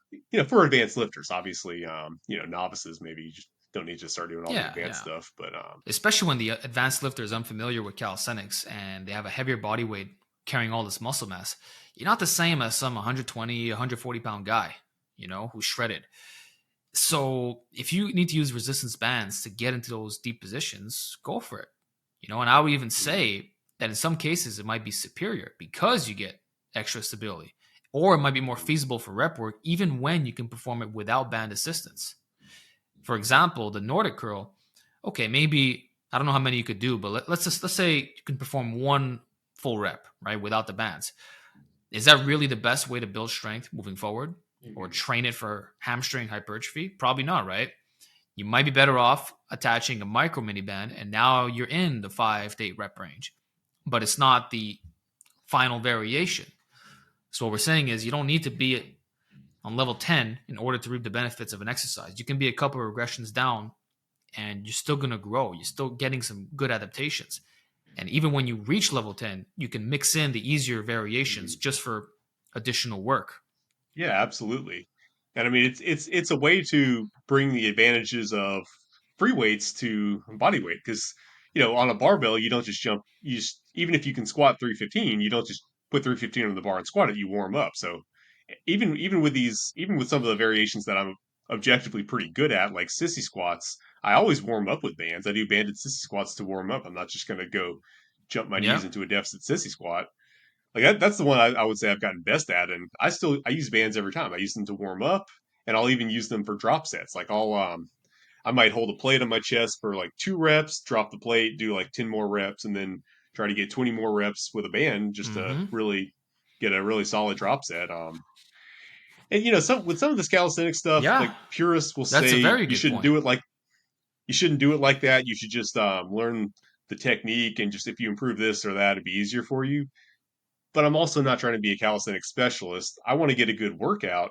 So the bands are helping me to do that while I build the skill. Even if my skill isn't perfect, I'm still getting a good workout while I'm building the skill and just proficiency that I need. So it's a way to make it more bodybuilder friendly, where you don't have to just stop training for hypertrophy Mm-hmm. to just focus on skill practice, right? So that I found that very helpful for a lot of stuff. Yep. I like what you said that a lot of pure calisthenics athletes, they don't borrow some lessons from weight training. And all they're doing is shortchanging their own progress because there's literally, I don't want to use the word shortcuts, but they would have much faster and more predictable Mm-hmm. progress if they introduce a bit of bands and a bit of weights here and there for some movements. Like just restricting yourself to pure regressions and just sets and reps, like you can only go so far with that. And there's some dudes who take it to the extreme where they literally just do weighted calisthenics. And then on day one, they come in and they're hitting advanced skills because they got so freaking strong that they could just muscle through anything. And what you mentioned also with the bands, using them as a warm up, that's an underlooked point. Because let's say the super wide grip pull up, someone can do 5 or 6 reps, but on set one, how are they going to warm up? You can make them do a lat pull down with a wide grip or make them do a reverse band wide grip pull up, right? Or if they did their set, they can do a drop set with the bands after if they undershot their target a bit. So that's another great application. Exactly. Yeah. I mean, people. I've gotten my knees a lot better. I have pretty good knees now. I'll post some pretty good sissy squats and stuff. I do.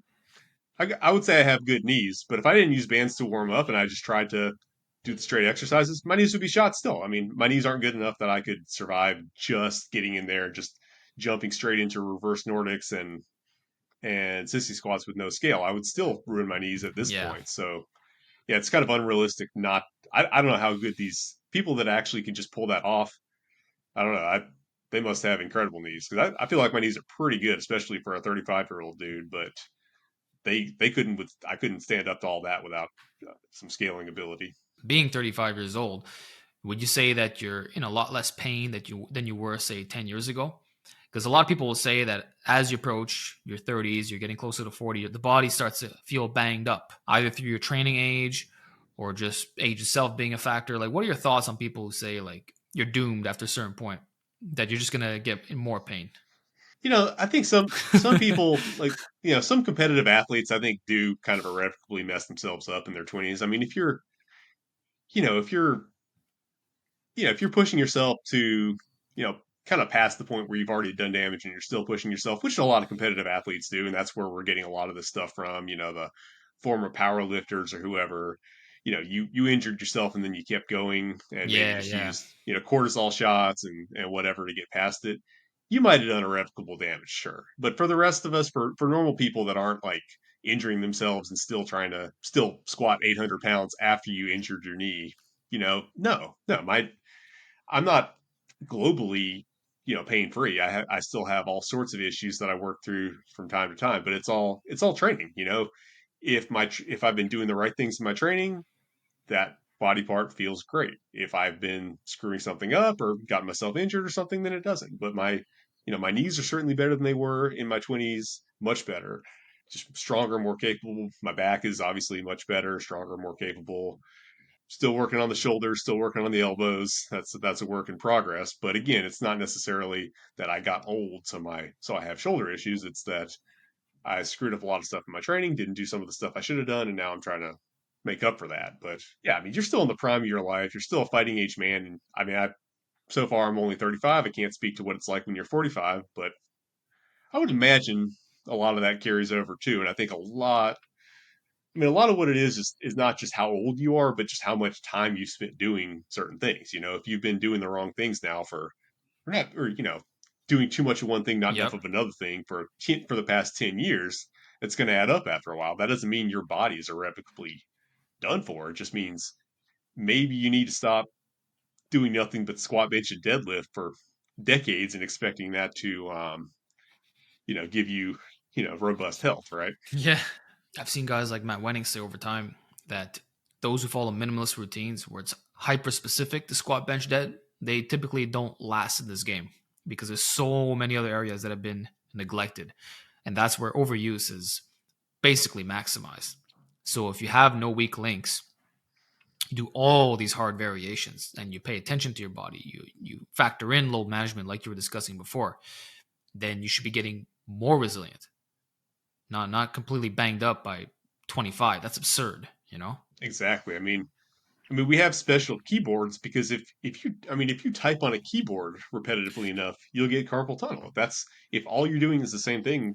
Like it can be that something that simple can damage you if you just do one thing and not enough of the other. But yeah, if you get the movement variation you Hmm. need, you should be getting more resilient And and making progress for a long time. I don't know how long that lasts. I mean, humans don't last forever, but yeah, certainly a lot of this and you is should just and you should be able to do it without resorting to drugs as your first line of defense. Because now I'm sure you see a lot absolutely. of guys your age, maybe even real life, that are hopping on TRT. That's the first thing they want to do. In some ways, I think it's more dangerous than steroids. I mean, it is. I guess in a sense, it is steroids. It's all the same drugs. Obviously, you're not doing trend for TRT, but yeah, it's so dangerous because yeah, it does seem like everyone's doing it. You have so many people, even who are supposedly health conscious, like Andrew Huberman and whatnot, doing all the good health stuff that they should be doing, all the biohacking, who still are on TRT, giving the impression that maybe everybody needs TRT. I would say if you're a 40 something year old man who is rich and has everything going for you, you can afford to do all the biohacking, you probably shouldn't need to be on TRT in your 40s, I wouldn't think.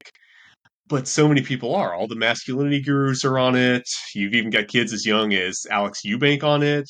It's just, and so many people are putting a halo on it, just saying it's healthcare. It's the best thing you can do for yourself. If you're feeling depressed as a man, you need TRT. If your muscle isn't the way you want it to be, go on TRT. It'll make you a better businessman. It'll make you better at everything you do in your life. It offers so many good things, and all that you have to do is just say, I have low T. My body can't naturally handle this. I can't do this on my own. I'm not adequate on my own. I'm not masculine on my own. I need help. And I think that leads to a place where you might have a lot of good things in your life, but very insecurely because you're dependent for it. And I think that's psychologically a very bad place for a lot of people to be. And again, there are a lot of people who genuinely need it. Like you have a war injury or something. Yeah, you're going to need TRT, right? And that's the thing. You have to be very cautious about this because you don't want to throw people who genuinely need exogenous testosterone as medical care under the bus.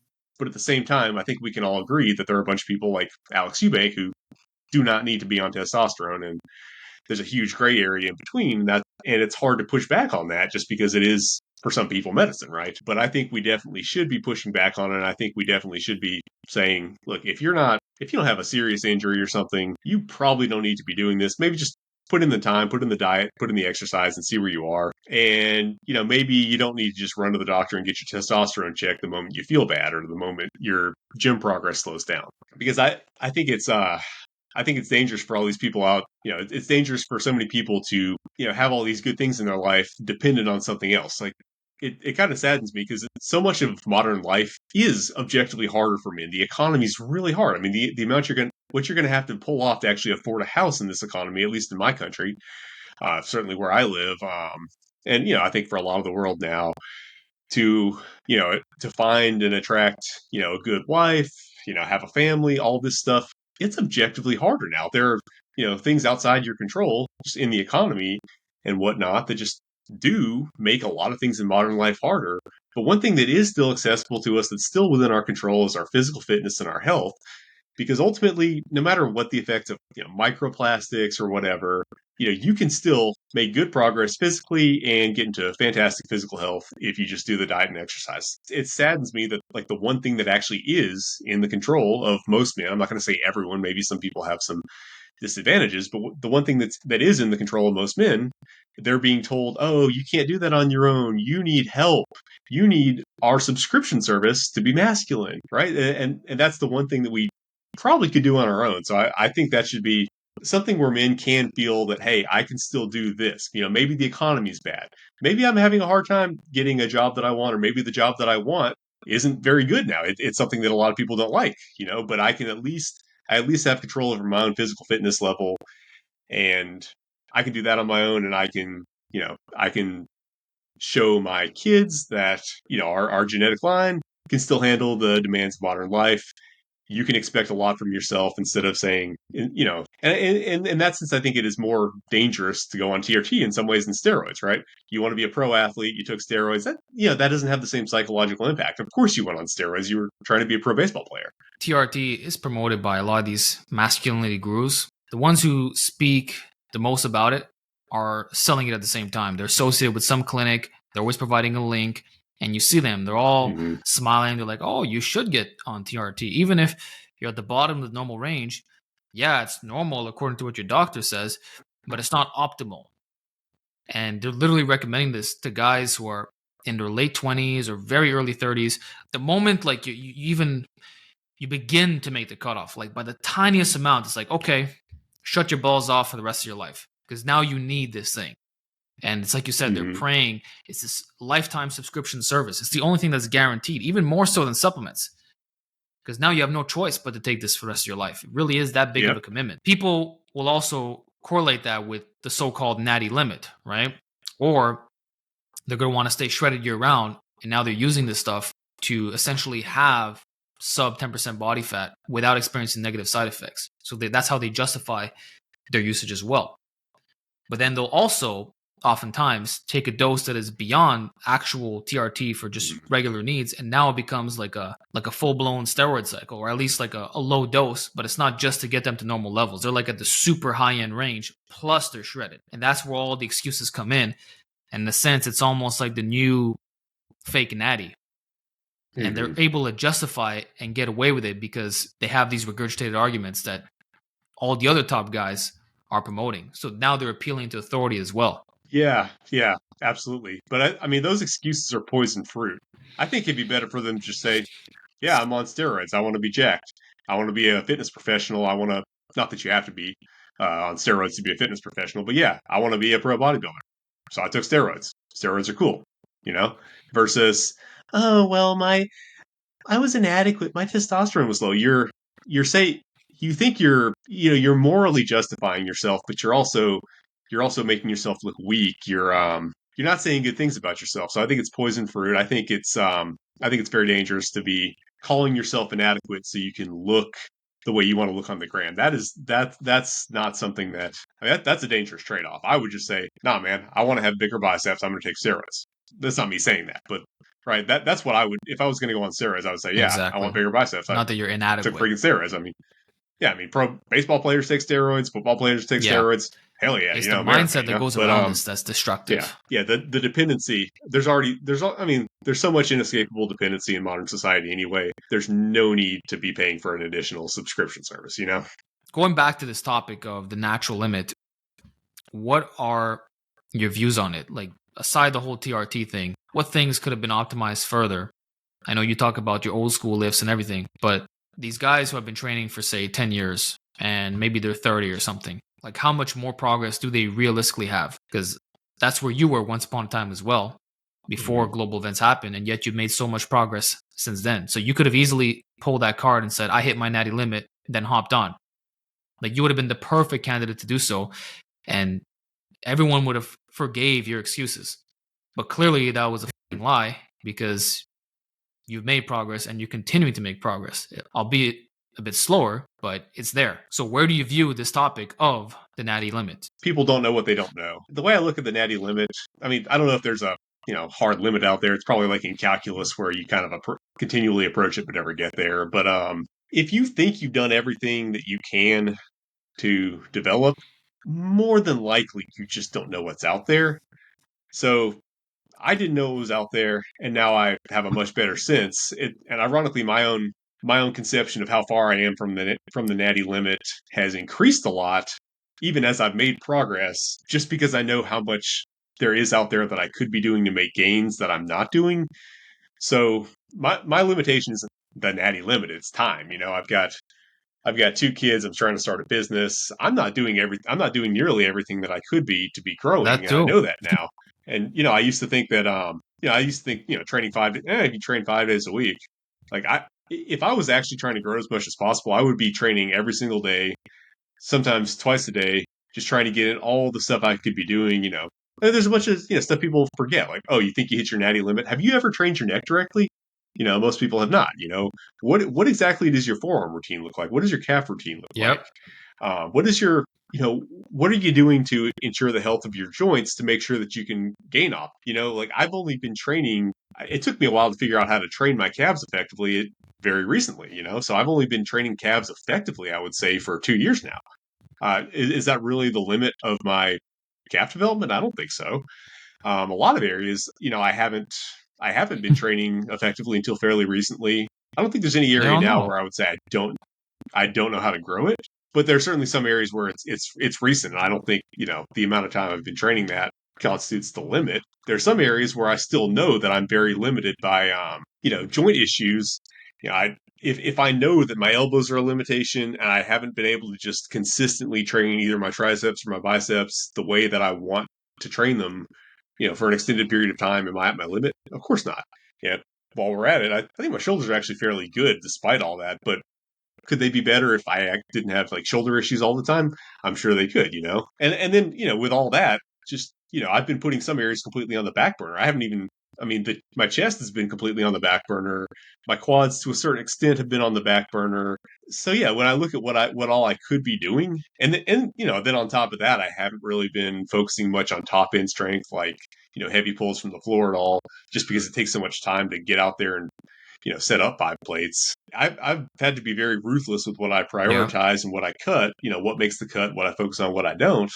So now you add all that stuff back in, I would be training 7 days a week, Which long minimum. term gives you a lot of things to go back to. Right. So I know I have more potential, not because I just, have this irrational self-confidence, but just because if I look at the list of what I could be doing to make gains and what I have done, it's a different list. So so I just start training all that stuff the way I should be, or the way I could be, and I'm not going to grow? No, of course not. If I know something that would work to make me grow that I'm not doing, then obviously I have more potential. And I think a lot of people are just not even looking at half that stuff. That they think that, okay, well, if you just do squat, bench, and deadlift and some accessories 4 days a week for 10 years, that's all you could possibly do. And if you did that and you didn't grow, you hit your natty limit. Well, it's a lot more that you could be doing. It sounds like there's so many areas of untapped potential, even in yourself, and it's quite literally going to take years to address every single one of your concerns. Like you said, Hmm. the chest is on the back burner for now. You're not doing much benching. There's just years of gains awaiting.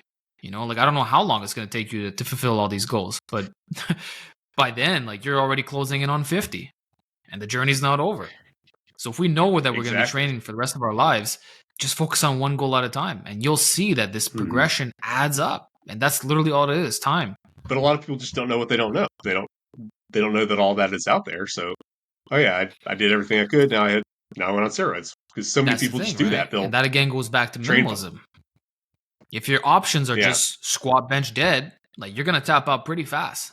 But when you realize there's this whole new world of stuff, and in your case, again, I go back to the old school lifts, it's like now there's more to look forward to. And that too, the training enjoyment is so underrated when we talk about lasting in this game. First of all, you have to stay injury free. You have to train multiple elements, and you got to like what you do. Of course, sometimes it'll come with the suck, but there's got to be some enjoyment as well. yeah, absolutely. Speaking of enjoyment and old school training, back in the day, there was a lot of talk about the 20 rep squat method. Have you ever used it either for the squat or the deadlift? Oh yeah, I've definitely done that. There've been multiple periods where I haven't done it. I haven't done the thing where I do the breathing and pullovers in between. But I've definitely done the 20 rep breathing squat widowmakers as in some cases my entire leg workout, and it works That's a different fantastically. level. Yeah. I've also done 20 rep deadlifts. You know I like higher reps on a lot of these exercises. Actually, I think you just push to a higher degree of intensity.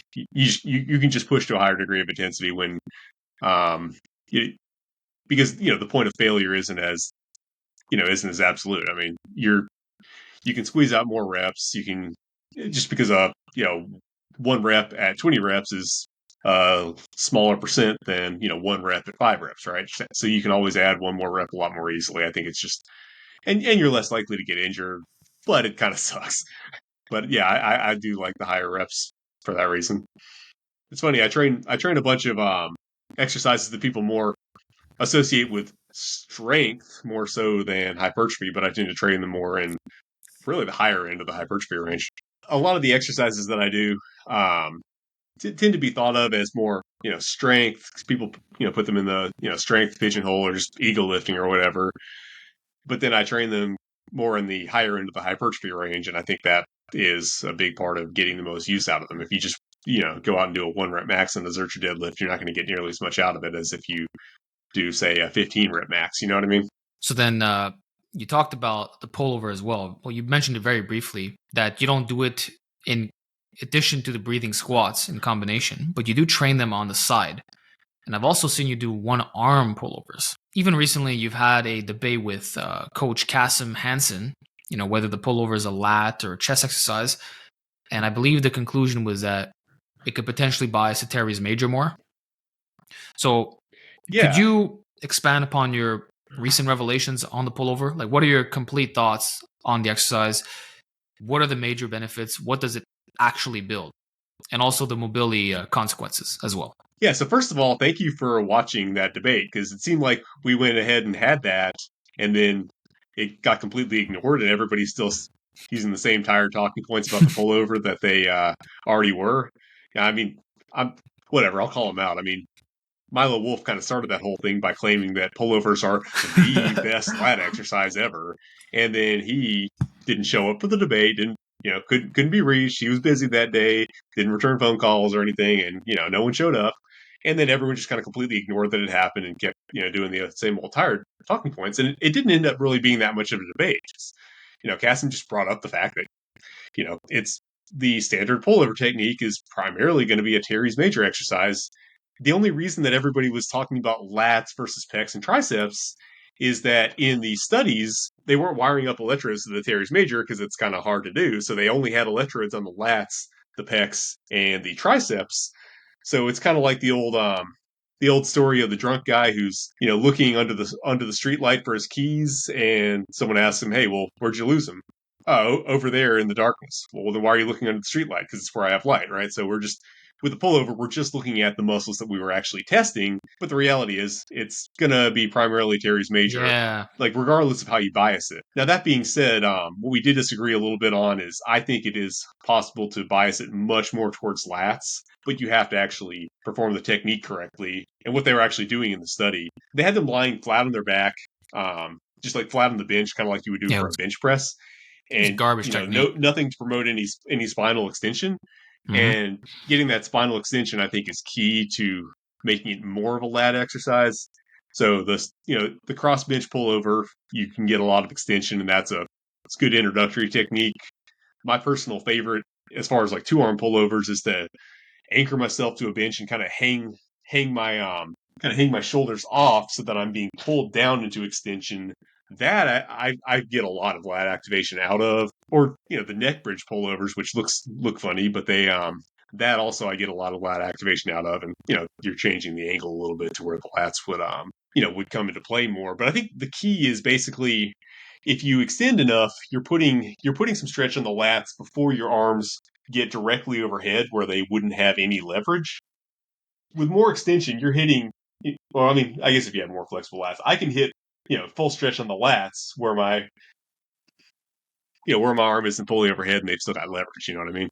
Whereas if you are just kind of lying flat, it's possible to extend more. But anyway, it didn't end up being that much of a debate because I fully agree that the pullover is a teres major exercise, and as it should be. It's a teres major looks really cool when it's developed. It's often overlooked, and I think the bros were ultimately right because we roll lats into teres majors anyway, So when we said it was a lat exercise, oh well, it's actually teres majors. Well, it's right, it's right there. We kind of use it as a unit anyway, but people were saying it's just a pec exercise. We're dead wrong. That said, we're talking about the Yeah, I straight mean, arm pullover here. What about the bent arm pullover? The bent arm pullover was a um, classic in the bronze and silver era was a competition lift. Guys were overloading on this, mm, doing over 300 pounds. What's your experience been with that? Like either doing it off a bench or off the floor, you know? yeah. So I haven't gone as heavy as that. I don't think I'm strong enough, but it's kind of scary with not the sturdiest equipment to do heavy pullovers. I've gone to body weight pretty much, maybe a little bit over body weight, with the end of the bench weighted down the other end. But I would want like a sturdier bench like bolted into the ground to go any heavier. Yeah, I think it's a great strength movement. I think for bodybuilding purposes, I think you can get a lot out of the straight arm pullover, or maybe with a slight bend. You don't have to keep it completely straight, but obviously there's a difference between like yanking it over your head with mostly bent arms and, a little bit of bend in your arm like so, right? That being said, the old timers saw value in it for bodybuilding, so they're probably onto something. I just haven't gotten too far into it just because Yeah. it's a little bit creepy with a bench that you're not quite certain about. You know about John McWilliams? I seem to remember some very Yeah, well, incredible I number. believe he had 21-inch arms. The bent arm pullover was one of his main exercises. So I think there's something to be said about the weighted stretch overload for the long head with that exercise, because you can lift so damn heavy. Yeah. Oh, yeah. Definitely. It's I like the agree. only one where I always. you can really. Yeah. I mean, I got a pretty good degree of long head growth last year when pullovers were a big staple. And I was trying to do them more for back, and I was also doing a fair amount of tricep extensions and stuff. I was really trying to prioritize my triceps, but yeah, my long head grew significantly in a year where pullovers were a big factor in the bulk, and I could always feel some soreness in that area after doing pullover. So I think that absolutely contributed. And, even my tricep extensions, I do in a little bit more of a pullover ish fashion. I kind of sink in more and get some stretch. And Yeah. I let the bend in the elbow reduce. So I'm not stretching the tricep as much in that way, but using a little bit of pullover extension into into the tricep extension, that's felt really good for me. And, the long head of my triceps actually got a lot bigger, noticeably bigger.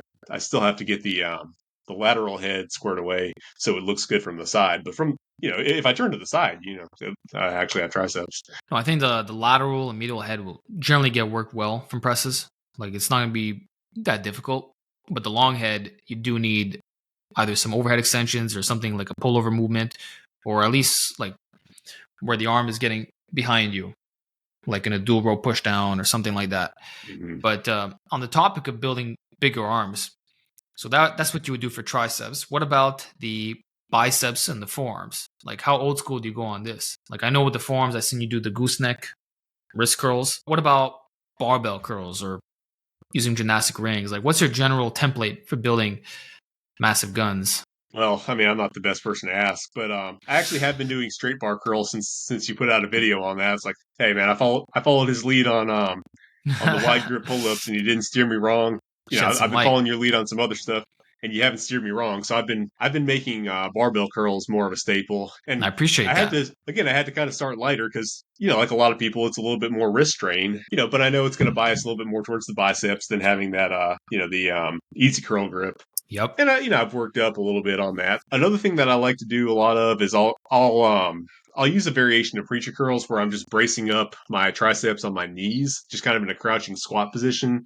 And that's more or less like a preacher curl, except it gives you a little bit more freedom of movement to kind of help you push through a little bit harder reps. Those have been very effective for me. I like incline curls a lot. Sometimes I'll do them as an incline. Sometimes I'll do them on a flat bench.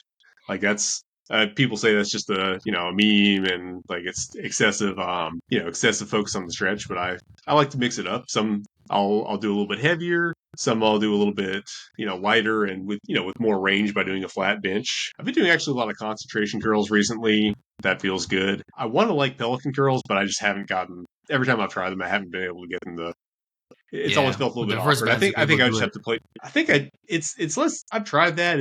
I think I just need to get the figure out. I would need to devote more time to it to figure out the angles and ring height that I need because it always just feels like a awkward, weird resistance profile. Yeah. I was like, I want to like it. So there have been a bunch of times I've tried to go out there. All right, this time I'm going to figure it out, but then it just feels weird. So I'm like, I have limited time. Do I really need to invest the time in this? I've also been trying to do a bunch of preacher hammer curls to just try to get the brachialis. I don't know how much all of it's going to work, but it's I'm getting good bicep soreness and it kind of looks bigger. So hopefully we'll get somewhere this bulk. As far as the forearms, you mentioned forearms, and yeah, you got to go old school. Those guys were on it with forearms. The gooseneck Hell wrist yeah, curl they is had it just figured out. god tier. Even by today's Yeah, bodybuilding standards, we don't see that anymore. You look at Sergio Olivia's it's so forms. yeah. Yeah, Chuck Sipes. Yeah, it's just so good because it lets you use a bunch of heavy weight with very little wrist stress. Because for most people, wrist stress is the limiting factor in forearm curls, right?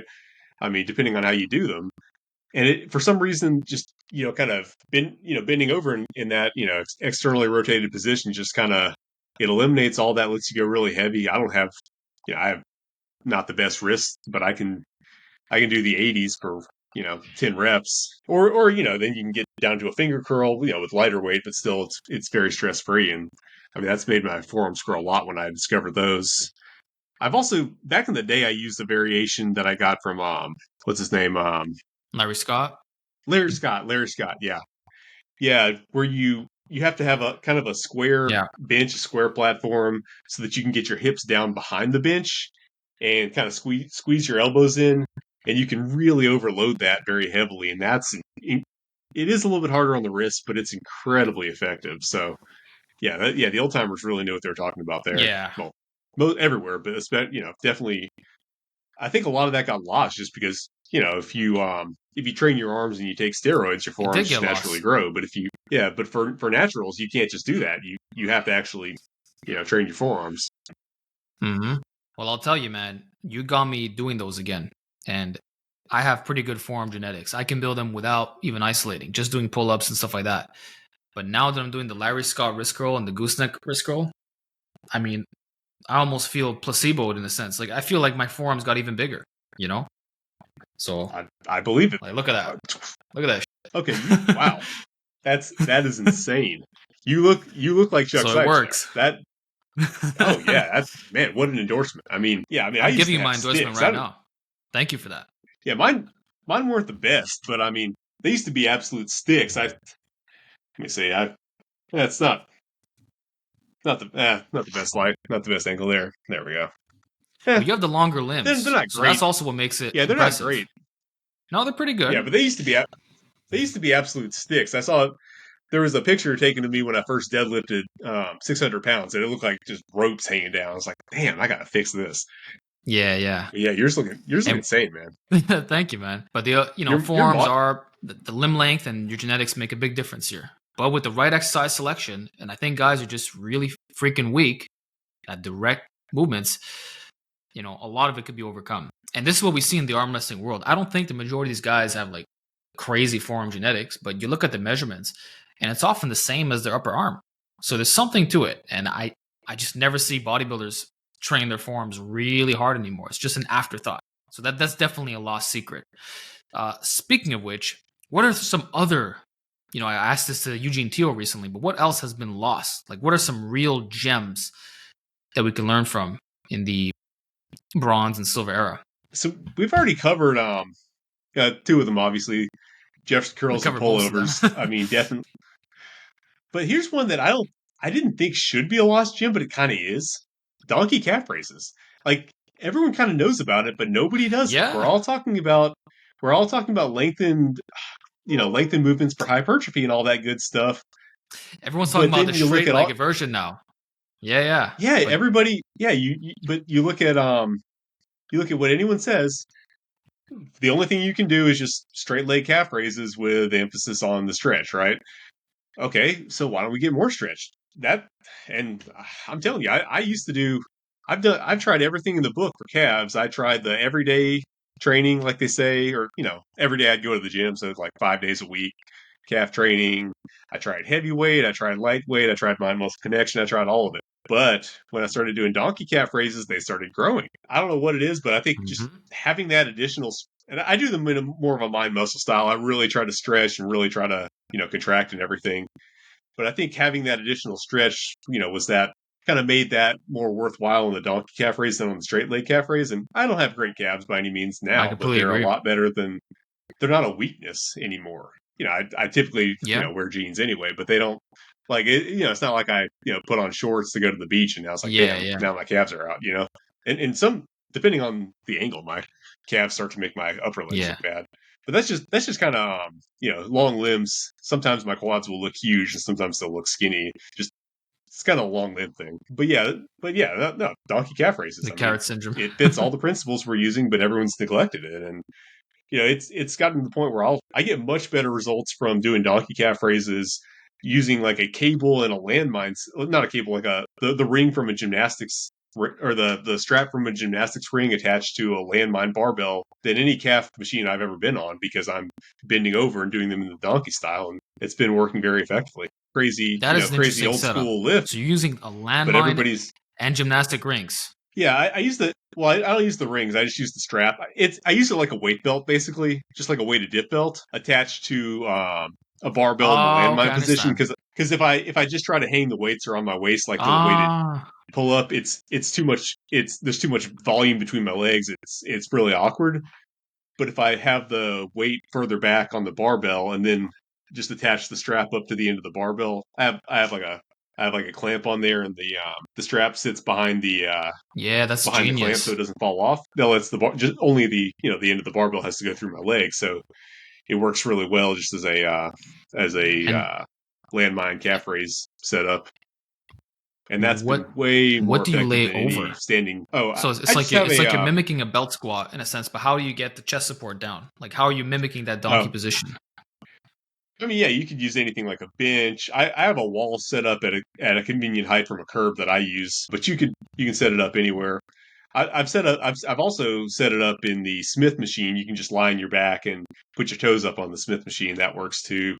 I've tried the leg press machines actually. I don't like it as much. This is all, since I discovered their effectiveness out in Hmm. the parking lot. I've tried to replicate it in gyms, but I mean, that's worked better than any standing calf raise machine that I've ever Interesting. tried. Yeah, I mean, everyone says calves are all genetic and you either have Go them or on. you don't. Yeah, Calves are some people either get them just for no reason, but yeah, maybe if you put some effort into not just training them, but actually trying to think about how we can train them effectively, you might grow.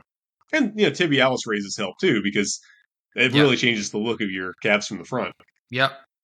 And it keeps you injury free. I used to get a lot of shin splints on astrogras squats, and what I realized Mhm. that tibialis was the missing link.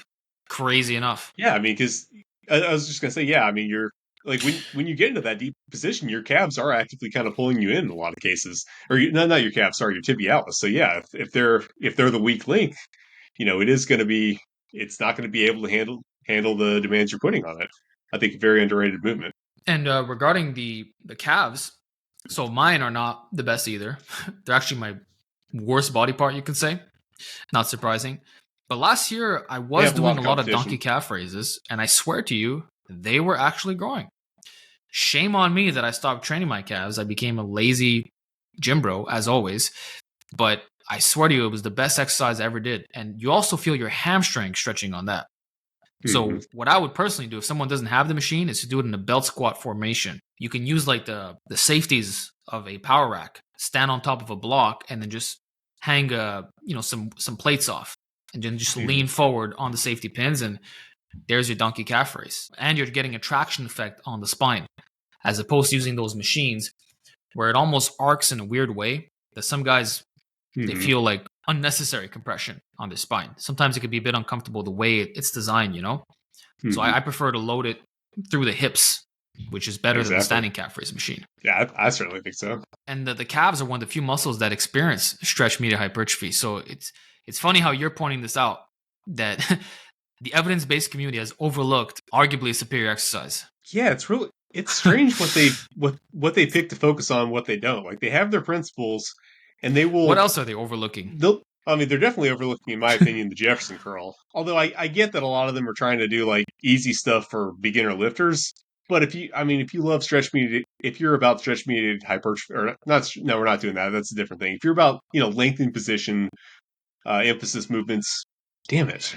And like that should be the first thing they're talking about, yet somehow they're not. Even like if we bring it to calisthenics, like pelican curls. Hmm. So I talked about this with Eugene Teo, and I know you're on his Gambru app as well. Congrats, by the way. That's a massive Thank you. achievement. That means he recognizes you as an expert when it comes to mixing in like old school and new school and then learning how to move better. But how are these obvious things not being seen? I think it's just kind of a myopic insular community. But before I get into that, I do want to say, yeah, it really is an honor that he, offered to, let me host the program on his platform. And yeah, he's been amazing. I mean, he's worked really hard to get my stuff on there and help me be successful. And like you guys were talking about in your interview, in a lot of cases, you're nobody until you have a huge following. But he's really he's put a lot of work in for somebody who doesn't have a huge following, and it just isn't going to drive the same level of traffic that some of these bigger influencers would. So yeah, he definitely. I just wanted to put out there that he absolutely walks the walk as far as that goes, and I'm really appreciative of it. We've already talked about the Jefferson curl. You want to talk about long length movements? I mean, that's obviously something that is going to produce a lot of hypertrophy at long lengths. I think they're also overlooking some other modes of training that may not produce the absolute most hypertrophy in a 6 week study on 10 early lifters. Like, short length training, is it going to produce as much hypertrophy? In most cases, probably not. But it's also going to be really, valuable to allow a lot of these more strenuous long length movements to be performed, like the reverse Nordic, for example. Very effective exercise for the quads, especially the rec fem. But man, it's strenuous on the knees, and it sure helps to have a shortened movement that emphasizes the peak contraction as a warm up and just to keep the knees healthy. I use Spanish squats. You could use leg extensions. You could use, a lot of knees over toes guy stuff like reverse dead mill, sled drags, all that stuff. But that's all shortened movements. But that's super helpful for the knee health that you need to actually benefit, from that long Yep. length movement. So I think we're kind of throwing out the baby with the bathwater there and overlooking everything that's not just like purely building muscle, but sometimes you need to train all the other stuff as well in order to make sure you can continue building muscle. Because what's the good of using a super optimal Exactly. movement? Like, if you beat up your knees, what I worry about is a lot of people, now that we're promoting reverse Nordics as the most optimal, substitution for the leg extension. I'm worried a lot of people are just going to beat their knees up and not get any gains and then say, oh, it's a bad movement. Well, no, it's not a bad movement. You just threw out all the others. Well, first of all, you got to progress into it. It takes time. You have to really scale into it. And secondly, Hmm.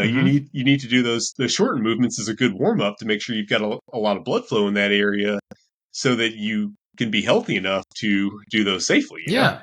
Yeah. Sometimes you warm up with a shortened movement so that you can work up to the lengthen. And that's why, like, you were one of the first people actually talking about this in reference to reverse Nordic, saying that you love them too.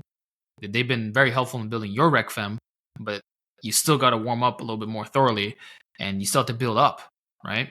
And just Mhm. having a beginner go into that right away, it might be a recipe for disaster, even if it is superior. But at the same time, it's cool knowing that we were ahead of the game in promoting these movements before they were cool. Because me too, I've Mhm. been training at home since 2018. I don't have a leg extension machine. So naturally, reverse Nordics and sissy squats were the only Mhm. options. And they were talked about in the silver era a long time ago, even the Mhm. bronze era. So Yep. that's cool to see coming back. Like, I'm all for it. Absolutely. Oh yeah, I want to see them come back. I just want to see people get into them right. I mean, I don't know what your experience was, but I certainly had to be very Yeah, gentle not with getting myself to injured while start doing with. it. Exactly. It's typically what you're going to find is, those most potent exercises that have the most potential for gains in a lot of cases are going to cause a lot of potential stress, and you have to be strategic with how you get into them and also just incorporate other things into your movement plan to make sure that you stay healthy. Like Hmm. Jefferson curls, for example. What helps to warm up with them? Yep. Back extensions, getting a lot of pump, a lot of blood flow, Yeah. they're, very complementary. It's some exercises Yeah. are going to be really strenuous, but also really productive. And then others help just to keep you healthy, and those shouldn't be overlooked either. 100%. Same thing if you talk about extensions for the arms. The best thing you could Hmm. do is a shortened position push down, right? That drives Yep. in you're squeezing those triceps hard, you get that blood flowing, and then immediately after you can focus on your lengthened work and it feels that much better. You got this nice juicy pump in your long head without the elbow stress. So to just say then Exactly. perform exclusively overhead extensions, I mean, that's worse for your elbows. Exactly. Yeah, that's another tip I got from you. I mean, you do dual rope extensions. I use bands that actually, in some ways, like emphasizes the shortened part You do with the more, and bands. that was really helpful. Yeah, that's what I Same have to thing. do to warm up for triceps. Yeah, that's Yep. that's good. When you put the stuff into practice, it's different from theory. You think in theory, you just think, okay, what's the principle? Long movement lengths. Okay, what does that reverse Nordic? Boom, do reverse Nordics, right? But then practitioners like us know, okay, how you do reverse Nordics or, overhead tricep extensions or what have you. So I think the practice really needs to be emphasized more than just the theory. You got to look at the overall context of your program from a blending perspective Exactly. and also going beyond pure bodybuilding. Especially guys like us, we want to be really strong as well. And if you're neglecting the shortened position for certain movements, I mean, you might end up with like what I typically like for presses, a lockout issue. That's my classic example. If Mhm. if all you do is lengthen partials on the bench press, I promise you that you're literally gonna blast off the chest and you're gonna struggle to re-rack the weight because you never built your tricep strength during those final joint angles where the bar speed slowed down. So that's just like a very basic example, but it can be applied to a lot of other stuff. Yeah, I think specificity matters in training the whole thing. I mean, the old timers certainly thought it was important. I know at the old York barbell, they had a chain set up on the ceiling where they could do overhead lockouts, and they would. I think John Grimmick and the guys worked up to like 800, 900 pounds or something on just overhead lockouts, Yeah, which like is a thousand incredible. pound But lockouts. Yeah, yeah. yeah, That's but crazy as I hell. mean, but it was helpful for them. I mean, they certainly had good shoulders, and uh, I don't want to overlook Yep. that. But today's optimal bodybuilders would say, yeah, that's not good for hypertrophy. But there might be a little bit more to it than you think. Maybe it doesn't just by itself build muscle, although you probably do. But it's probably making something work better so you can build more muscle. It's crazy to me that people just want to separate those qualities now. Like, sure, you It's might care yeah. more about your looks or your performance, but why wouldn't you want Yeah. both? You can have both. Why wouldn't you want that? Yeah. You could have it all. And maybe there's something to be said about tendon strengthening or unlocking your nervous system. How come all these old timers did it? They all did the overloads and they were more than just bodybuilders. Like they had a strength training background. And actually, that's one of the questions I wanted to ask you, and soon we'll be wrapping up. But how do you view this whole strength versus size discussion as it pertains to natural lifters? My lead on question would be, do you think that strength training is essentially natural bodybuilding, that they're one and the same? Yeah, I would say yes. I mean, it's you really can't find any examples of anyone in the pre-steroid era who wasn't, who was not strong, who had a good physique. I mean, even Steve Reeves didn't care at all about strength, but he was still doing his crazy Reeves deadlifts with over 400 pounds. Now, I don't necessarily think I don't think, to be honest with you, I don't think it was probably working the way he thought it did, but he's still out there, hanging onto a plate with his fingertips. That's pretty damn strong. Yeah. So you just don't find any examples Yeah. from that Doing era where incline curls strength with the was divorced 70s from and size. beyond. Yeah, and that's strength too. People won't like here. You hear people say, "Oh, Joffrey Schofield. He's an exception. He's not strong, but he's big." So, well, okay, but then when you look at the muscles that he has that are biggest, well, he's actually extremely strong at those. I mean, people associate me more with Yeah. strength, but I can't come anywhere near to his curling weight. So he's still strong. Just maybe he doesn't do the But that's conventional it. He's still, the muscles that are developed are going to lifts. be strong. Yeah, GVS, okay, his triceps are so freaking strong that what he does on that cable stack, I can't even budge for one rep. And I've tried it. I'm not able to do it. I have a brand new cable stack by Bells of Steel. I've tried lifting what he does. I'm not able, bro.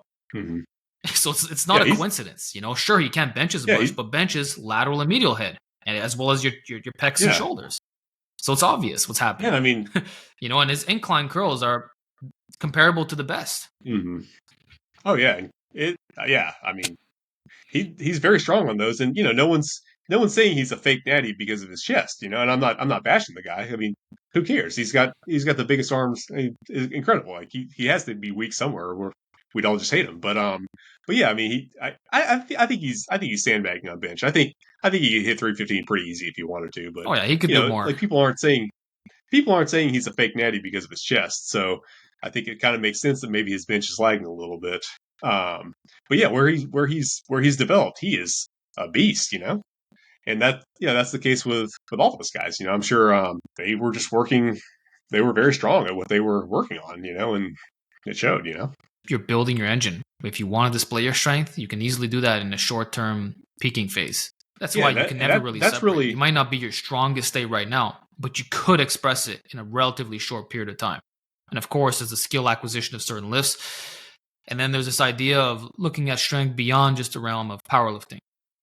So I remember you made a video saying that power building is overrated, but strength training isn't. And I think that's the correct mindset to have. yeah, absolutely. I mean, we've gotten to the point where strength training is seen as synonymous with powerlifting training, but it's not. Powerlifting training is to peak your one rep max for competition. Strength training is general, right? And your one rep max in three lifts. So those are not the same thing. Yep. So yeah, I mean, practicing three lifts isn't necessarily going to get you as big as you possibly could, but getting strong in a greater variety of rep ranges, greater variety of lifts. I don't see any better way to Mm-hmm. build your muscle than to just get strong at a variety of rep ranges, variety of positions. I mean, it's the same thing. And then there's so much more. There's also just so much more bang for your buck functionality that you can add to hypertrophy if you want to. I mean, why wouldn't you also get a little bit of balance, a little bit of strength, a little bit of explosiveness? All these things are so easy to throw in, but people are Mm-hmm. so eager to just show that they don't care about those things and just sit on a machine and, just try to take all those elements out of it. You can do both so easily. Even if you don't care about function, why wouldn't you at least want some bonus function? Maybe you don't care That's the about thing. being the strongest guy or being able to do this or that, You but literally have you both. can. So little effort will give you both. You might as well have the bonus. I think it's kind of it seems like factionalism where Yeah, people are just trying to show that they're not trying to get strong as kind of like an in-group associator, like, ooh, I'm more committed to bodybuilding than you are because I don't care about functionality. But maybe the functional patterns guys have gotten everybody to just hate functionality. But it is nice to have a little bit of capability too, I would say. If you can have both, why not have both? that's how I look at it as well. And it just gives you more training options, especially if we're talking about mixing calisthenics and free weights. And the free weights not just being squat, bench, dead, but all the other stuff that you talk about. That compared to being a machine only purist. And by the way, I don't think guys realize, but a lot of these like optimal machines, they literally cost $5,000 a piece. So it's not Hmm. feasible if you train at home or if you go to a commercial gym that has them. Well, first of all, it's going to be more private and your membership is going to be really fucking high. Like it's going to be over Hmm. $1,000 minimum per year. And it's going to be incredibly packed. It's not going to be the most pleasurable experience. Whereas if you had more alternatives, you wouldn't have to go to the best of the best where all the pros show up to. So I think that's also something that's not talked enough about. But that's just my little bias on that, because I've been to these places and I see what it is. It's like you're not going to convince the average guy to make that their default. Hell no. Yeah, definitely not. And then if you're in a situation like me where, you have kids and you still want to make gains, I mean, are you going to be able to? I doubt that place is going to be 5 minutes from your door. You're probably going to have to, even if you do pay the membership, you're probably going to have to drive to it. So do you really want to be dependent on having to, drive that, Yep. drive time and whatnot, or do you want to have something close at hand where when you have time to train, you can just go train? Because if I get time at 9 p.m. whenever, I can go train and I can get a good workout wherever I am. Yeah, that's such an underrated benefit. You can work out anywhere, anytime, using the most basic tools if you want, having all the variety in the world. You could be in a dungeon, you could be outside, it's all good. So that there's something powerful about that. And if doomsday ever happens, well, you're ready to kick some ass. Those workouts aren't going to be skipped. Exactly. But what are the most overrated conventional lifts? Since we did talk about the big three just now. Mhm. Not saying that they're bad, but I just want to know like what's some stuff that guys are overemphasizing these days. Overrated, I would say that the deadlift is. I mean, especially sumo. I don't think it does as much developmentally, but also conventional. And I was there. That was the first conventional lift that I was actually any good at, so I loved it. But to be honest with you, most of my conventional deadlift was actually built elsewhere. It was built by squats and power cleans. I didn't. I started out back in the day. Powerlifting wasn't as big, so I actually started doing power cleans before I did deadlifts. I worked the college gym I was working out at. Wow. The football team also shared it, so I just saw them doing power cleans, monkey see, monkey do, and just kind of built my power clean up. Then when I started doing deadlifts, I mean, I didn't have to do too much to get my deadlift. I mean, pretty much 405 to start with because I've been doing power cleans and squats. And then all I really had to do was max out some to get it up to 600 because it was built elsewhere. And then once up, I really like this because I can do 600 pounds and just started focusing on it. I didn't make that much more gains. I don't, I think it's a great, I mean, humans need to be able to pick up something that's in front of them. So it's a wonderful movement pattern to train, but developmentally speaking, I don't know that it gives as much as some other lifts. Bench press, I think it's appropriately rated. It's a good lift. It'll definitely put a lot of mass on you, give you a lot of generalizable strength. And the thing about squat is, no matter, I mean, people hype it up to the moon, but it deserves most of that. I mean, the back squat is fantastic. Maybe not if you make it into some kind of a crazy good morning for powerlifting purposes, but just a regular standard back squat is a I fantastic would agree. exercise. So I don't want to tell you it's overrated. I'm not. I think there should be Yeah. alternatives that you should have in your toolbox, but that doesn't mean I'm saying squat is overrated. It's a fantastic exercise. And then I think honestly, Hmm. of conventional lifts that are underrated, strict overhead press is underrated, even though everyone knows about it, but not enough people emphasize it. It's a fantastic shoulder developer that, even though everyone knows about it, I don't think enough attention is put on just getting good at the regular strict overhead press. I was just gonna say, as far as barbell lifts, there aren't too many that are, in my opinion, overrated. Um, when you get to stuff like trap bar deadlifts, I think are overrated. Leg press machine, I think, is overrated. But then again, everyone kind of hates on the leg press machine anyway, so maybe it's appropriately rated. Okay. And what about some underrated lifts? I know we discussed the majority of them today, but are there some that I miss that I didn't ask you about that, yeah, they should be included in this discussion? Sometimes floor pressing, the way I do it is more or less, it's honestly decline bench with less equipment and less chance of dying. It's safer and you don't have to have a bench because if you fail, you don't just it doesn't take off your head. You just put it down on the floor. But I use an arch, Exactly. and it basically replicates the training effect of decline bench, which kind of I think is kind of underrated just because it does let you really grind out and just really push hard. I actually found it very helpful in getting my bench to 315 in the first place. So I think decline bench. Well, I like my version better because if you fail, you don't take your head off and die um, on the floor. But that either way, that decline pressing pattern I think is a little bit underrated. That works perfectly fine. Definitely, I'm using dips right now a lot. I'm trying to do the full range dips. Those I think are very good. I wouldn't say underrated because a lot of people know that know about dips. It's maybe it's appropriately I don't know appropriately rated, I guess you would say. But yeah, there's a lot of good options. I mean, bench press is certainly one of them. It's very good exercise. I'm not gonna bash it, but there are also a ton of other good alternatives there. I would say. Yeah. And then for the shoulders, you like your deficit handstand push-ups as well. Yeah, those are working really well for me right now. I like I say, I think strict press is a good option. I'm trying to get into behind the neck strict press again. I've done that a lot at previous points, but I've injured both shoulders and developed a external rotation deficit, so I have a harder time getting in that position comfortably right Oh, now. But I'm actively working on that to improve it. Doing the dumbbell exactly. external rotation and internal rotation to kind of strengthen that up. So I'm working back into it, but I found that to be very beneficial at previous points, and I actually really like Okay. the seated overhead press if you can find the right machine. That's just not machine, the right kind of bench. Because so many of them they have a high headrest, so you're like it's Yeah. you can't get your head back out of the way, and that makes it really hard to actually push the weight at all.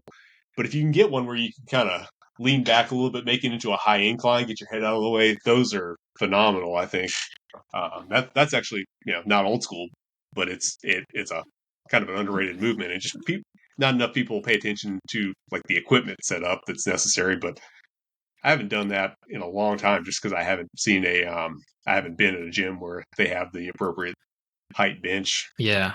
But that's why, like, if the gym doesn't have that, the next best thing is a seated behind the neck press or just a simple dumbbell shoulder press, because now you have no risk of running into yourself.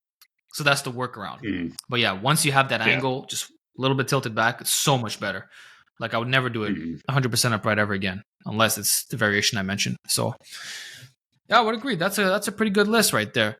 With that said, I think we covered most of your training philosophy. It's all redundant if I keep asking you some questions, but I had one like, how do you add variety without being accused of overcomplicating things? well, I mean, I think I do get accused of overcomplicating things sometimes, but again, context matters. Like when we talk a lot about overcomplicating, but I think that is because the majority of content on social media fitness is directed at beginners because obviously that's the majority of the audience. That's the majority of people that are going to pay out for programs. That's kind of where it's it's both like where the money is and just where you want to help the beginners grow, right? But that's where you just have to be trying to provide advice to the people that you're trying to provide it to, and where you can specify who it's for, so that you don't have your beginners thinking they need to do all this complexity and getting confused, but also you don't have your advanced lifters thinking that they can just do the same thing forever, and if they don't make gains anymore, they need to go on steroids, right? So I try to direct more of my content a little bit towards the later intermediate advanced lifters because I think a ton of it's already out there for beginners. So Yeah, for me, if I'm Yep. showing a bunch of complexity, it's because I personally need it. It's because that's what I would assign to someone, at a later stage who's trying to push past, some of these Yeah. limitations. And that's kind of the deficit that I see in content out there to address. But that definitely doesn't mean that, a beginner needs to be doing all that. That's you kind of Yeah. you can't put out a message that's going to be appropriate for all people. So you kind of have to just pick. That's true. Well, look, that's what attracted me to your content. You were providing hardcore advice. And I feel like introducing that stuff is going to level up my physique because I do need this stuff at this point. But maybe 10 years ago, I would have been like, okay, I'm not going to experiment with this yet. So there's a time and place for everything. Context really matters. Mhm. But on that note, since you do talk for more serious people, what resources would you recommend? Like some good books out there that maybe talk about your methods? Because you've also released a new book and there's a lot of sources in there. So, like, can you provide some good training resources, either books, podcasts, content creators you follow? Like, who are some must follows for high level game? As far as must follow, my coach Lucas Hardy of Range of Strength. I mean, hard to beat him as a resource, especially if you want to get into mobility, which is a deficit that a lot of lifters like myself lack and need to improve. And he does a good job of combining that with actual hypertrophy strength. It's not just some flexible person doing flexible stuff. You know what I'm talking about? Like the person who may have been naturally flexible and Yeah, yeah. just does a bunch of yoga looking stuff. But this is like we're talking like a serious lifter who with a powerlifting background who's had to get into this stuff later in life and has just a ton of experience and a ton of resources. So for that, I mean, can't beat him. Obviously, Eugene is another example right there. And the app that he has, I mean, first of all, his own stuff is a gold mine. And then he's also created an app that combines some of the best programming from tons of coaches, myself, Lucas, a bunch of other people who are, phenomenal in their fields on one app where you can get access to different programming from different coaches in an app that lets you either use one of their workouts or just, create your own, but still have access to, okay, let's say I want to do some more gymnastics. Let me find someone who could do that. Let's say I want to combine all this stuff with running some ridiculous amount. Okay, well, I can go look at a program from Alec Blinnis and, figure that out. Alec Blinnis, another great. If you do care about including Yeah. running ridiculous distances with all this stuff, he's a great resource. I personally, I don't. Yep. I'm the last. I'm the last cardio skipper left out there. But I just don't have time for it. I'm not bashing cardio. It doesn't. I'm At already least you're honest skipping. about it. Yeah, I'm skipping lifting workouts each week. So I lift more often probably than most people do. But compared to what I could be doing in terms of lifting, like I'm not even doing all the lifting workouts. So I don't have time for cardio. I would probably I would be training 7 days a week before I would find time in my program for cardio, just with my priorities. But yeah, those Right. great options there. Anyone who follows you is going to know all the noble natties. I would assume basement bodybuilding, Joffrey Yep. Schofield, Bald Omni Man. I've got some good stuff from him. Had a lot of very useful back and forths with Yep. Alex Bromley from the strongman perspective. He's absolutely worth following, and you guys obviously know Mm-hmm. Alan Thrall. I'm sure tons of good stuff out there. He's been doing work from what's this? God, I'm the worst with names. I would not make a successful politician. Not worse. Like it's not that I'm bad with names. It's that I just blank all the time. And when it comes to names, I'm always blanking. Will Rattel. He's working with a bunch of programming now from I have the Will same Rattel, who's problem just with a names. absolute beast. Ridiculous, man. It's unfair, man. I'm getting some anxiety because it's like I'm gonna be leaving out people that I need to mention, and I feel and I'm gonna feel bad about it later. I'm like, But damn, I that's didn't always gonna mention that. happen, right? So how about But we? that's always gonna happen. Yeah, yeah. Yeah. But then I'll cut you off so that you don't feel bad. Okay. So besides Thank those you. I guys, appreciate what it. about like the books that you recommend? Oh yeah. Well, I'm gonna plug my own book. Since you mentioned it, thank you very much for mentioning it. Yeah. So what I tried to do with my book, Old Time Lifts for Modern Lifters, is not just go into the history, but really try to give modern lifters a guide to what's going to be most beneficial in not just by itself, but like plugging holes in modern lifting. Like, if you already have a bunch of good stuff, modern methods that are working really great, you don't need something from the old time that replicates that or maybe is a little bit worse or maybe equal as much. but what are the holes, and let me try to direct you to that. So I have detailed descriptions, actual video links as well to performance of all the lifts. I think I try to have the most detailed descriptions of most of these lifts in print, and I think I've succeeded at that. But more importantly, at the end, I have I actually made it like a tier list, like they do on YouTube, where I just separated them like S tier, A tier, and all, and it was on basis of like not only are they effective at what they do, but do they fill holes in the modern in the modern training space, just so you can be. I mean, sure, if you want to do all of them just for fun, go for it. But let me direct you to the best parts of it. I've done the research, so instead of just info dumping on you, let me direct you to the ones that are going to be most worth your while. So I think it accomplished that end. If you want to get into primary sources, I was going to go ahead and show you Super No Strength by worries. Alan Calvert, but let me just say that's the number one book I recommend people go to. It's from the later Bronze era, written by a barbell manufacturer, and it's a great summary of lifting at that time. Yeah, he's late enough in the Bronze era that he can discuss most of it. He's kind of seen it all, and he can talk about it. And he's got a great summary of all the lifts, as long with a bunch of detail about the lifters, the feats at that time. Super well written. It's really cool how to read a lot of. I've read a lot of these books, and it's really cool how well lifters and people you wouldn't think of as academics are just They so wrote very good at well. I writing back agree. then. Yeah, I the know, quality of right? education was just so good. It's really nice to read. So I definitely recommend that one. I've read both of Saxon's books. I don't know how much they were ghostwritten, if at all, but they're very short, very digestible, very easy to read. Those are very cool to pick up. I've also read, I forget what The Way to Live. Yeah, that by Hackenschmidt, very good. A lot of these are kind of going to be similar. I read Gorn of the Mighty by Edgar Mueller. That one's a really interesting one because it gives a detailed look into Herman Gorner's training. A lot of people see the guy and like they just think about his massive one hand deadlift. He deadlifted 664 pounds one handed, one hand hook grip barbell, right? So that people just see that static strength and that's kind of what they think of him. But he was just so well rounded and versatile. I mean, he did insane feats with insane poundage and more lifts than anyone could possibly think of. Now, there's some controversy over whether all the numbers that are listed in that book are actually true, but just I don't think he's making up the list. So like whatever the numbers were, he was doing an incredible variety, showcasing incredible versatility. Yeah. It really dispels the myth that things were really simple back at that time. He was doing so much more variety than almost anyone today. It certainly wasn't just simple brute strength at that time. So that one's a really interesting one. It's interesting, entertaining. Those are some good ones that I recommend. And then Awesome. a really good resource is a blog called "The Tight Tan Slacks of Dezoban." I've Ah, learned the history of yes. why it's called that. I Classic. forget right now.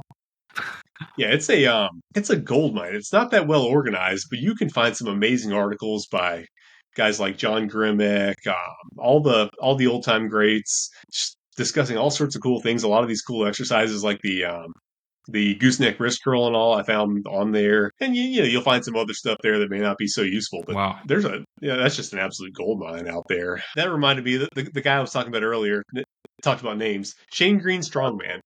I don't know why I was blanking on his Instagram handle. That's the guy who did all the deep dives on the Jefferson Curl. I just came to my head. Anyway, yeah, so that's a Okay. gold mine. Muscle Smoke and Mirrors by Randy Roach is just a really cool history. You're not going to get as much of the technical lifting details, but it's just really cool to give you an idea of the history of the bronze and silver eras. So those are some recommendations I'd start with. I love that list. And one more thing, Atlas. What about yourself? Where's the go-to to learn all about Atlas Power Shrug to get more juicy information like we talked about today? Well, I don't share that much about myself, to be honest, other than the lifting. I try to keep it just to fitness. I don't really share a lot of my personal life. I try to keep. I don't show my kids on there just because I'm paranoid about that. Well, it's not paranoid. You got to protect your kids. I actually Yeah, keep yeah. my personal life mostly off of it, but I have tons and tons of fitness content on my Instagram, also YouTube, but Instagram's kind of my native platform, so that's where I post most often. That's where you'll find the most. I do post on YouTube usually once a week, but it's a little bit less of an emphasis. And then I've also got a website that is mostly just a Right. vehicle for book sales, atlaspowershrugged.com, but that's where you go if you want to buy my book. And then you can also find my programs I've got parking lot bodybuilding, which is designed to basically give you a complete solution for building every single body part from neck down to the calves using minimal equipment. That's available on Train Heroic. And then I've got Silver Air Space Marine on the Ganbaru Method app currently, and I'm working on a beginner friendly program on that side as well, but that hasn't been announced yet, so I don't know if I'm supposed to announce it. But Nice. we'll tease that here. The idea on that one is just to kind of combine the way that the old timers started out beginners that I think is superior by building that strength through full range with light movements, conservative loading, but just kind of building that capability in the full range and then adding on weight. So I'm trying to combine that method with modern staples that we all know build tons of muscle quickly, like the bench press, and just kind of combine the best of both worlds. So that'll be coming out very soon. But yeah, that's about where you can find me. Awesome. Well, I'll be sure to provide all those links in the description box. And with that said, we are done for today. So, Atlas, I want to thank you again for coming on with me today. It was a very insightful discussion, hearing all about your old school wisdom and your unique takes on bodybuilding and strength training. I appreciate you being real with me all the way through from start to finish. You're just a no BS kind of guy. I love that. I follow your advice on the regular. It's really helped my training. And to me, like, you're a must follow as well. So in the long term, like, I'm always learning new stuff on your page. It's not just like overly edited, fast-paced content where you're just getting snippets. Like, you actually take the time to explain things. You're basically writing essays on some of these posts. And that's really informative for guys who are looking for that kind of content. You're attracting a certain kind of audience, those who want to learn more and be hardcore at the same time. So you're making a difference out there. Thank you for doing what you do. And hope the viewers learned a lot today. Absolutely. And I got to say, thank you so much for having me on. It's an honor to be able to provide, value to somebody as accomplished as yourself. So, I mean, I really appreciate that. And that's, that's an awesome thing to get in this space is just to earn the respect and provide value to somebody that, you respect on that level and have, received so much value from. So that's a really awesome thing. That's one of the coolest things about, about connecting with folks on social media fitness. It gets a bad rap, but there's just so much, potential for positivity out there too. And you're Mm-hmm. absolutely making that happen by just introducing people to so much cool stuff from so many different fields, bringing it all together to help, especially natural lifters, just, maximize their potential. And I really appreciate that. And I know, everybody else out there does too. I appreciate that, man. Thank you so much. But yeah, there's more positives than negatives. And this community is only getting stronger and stronger. So we love to see it. But that's it. Guys, hope you enjoyed this podcast. Make sure to check out Atlaspowershrugged. Subscribe to him right away. And we'll see you next time.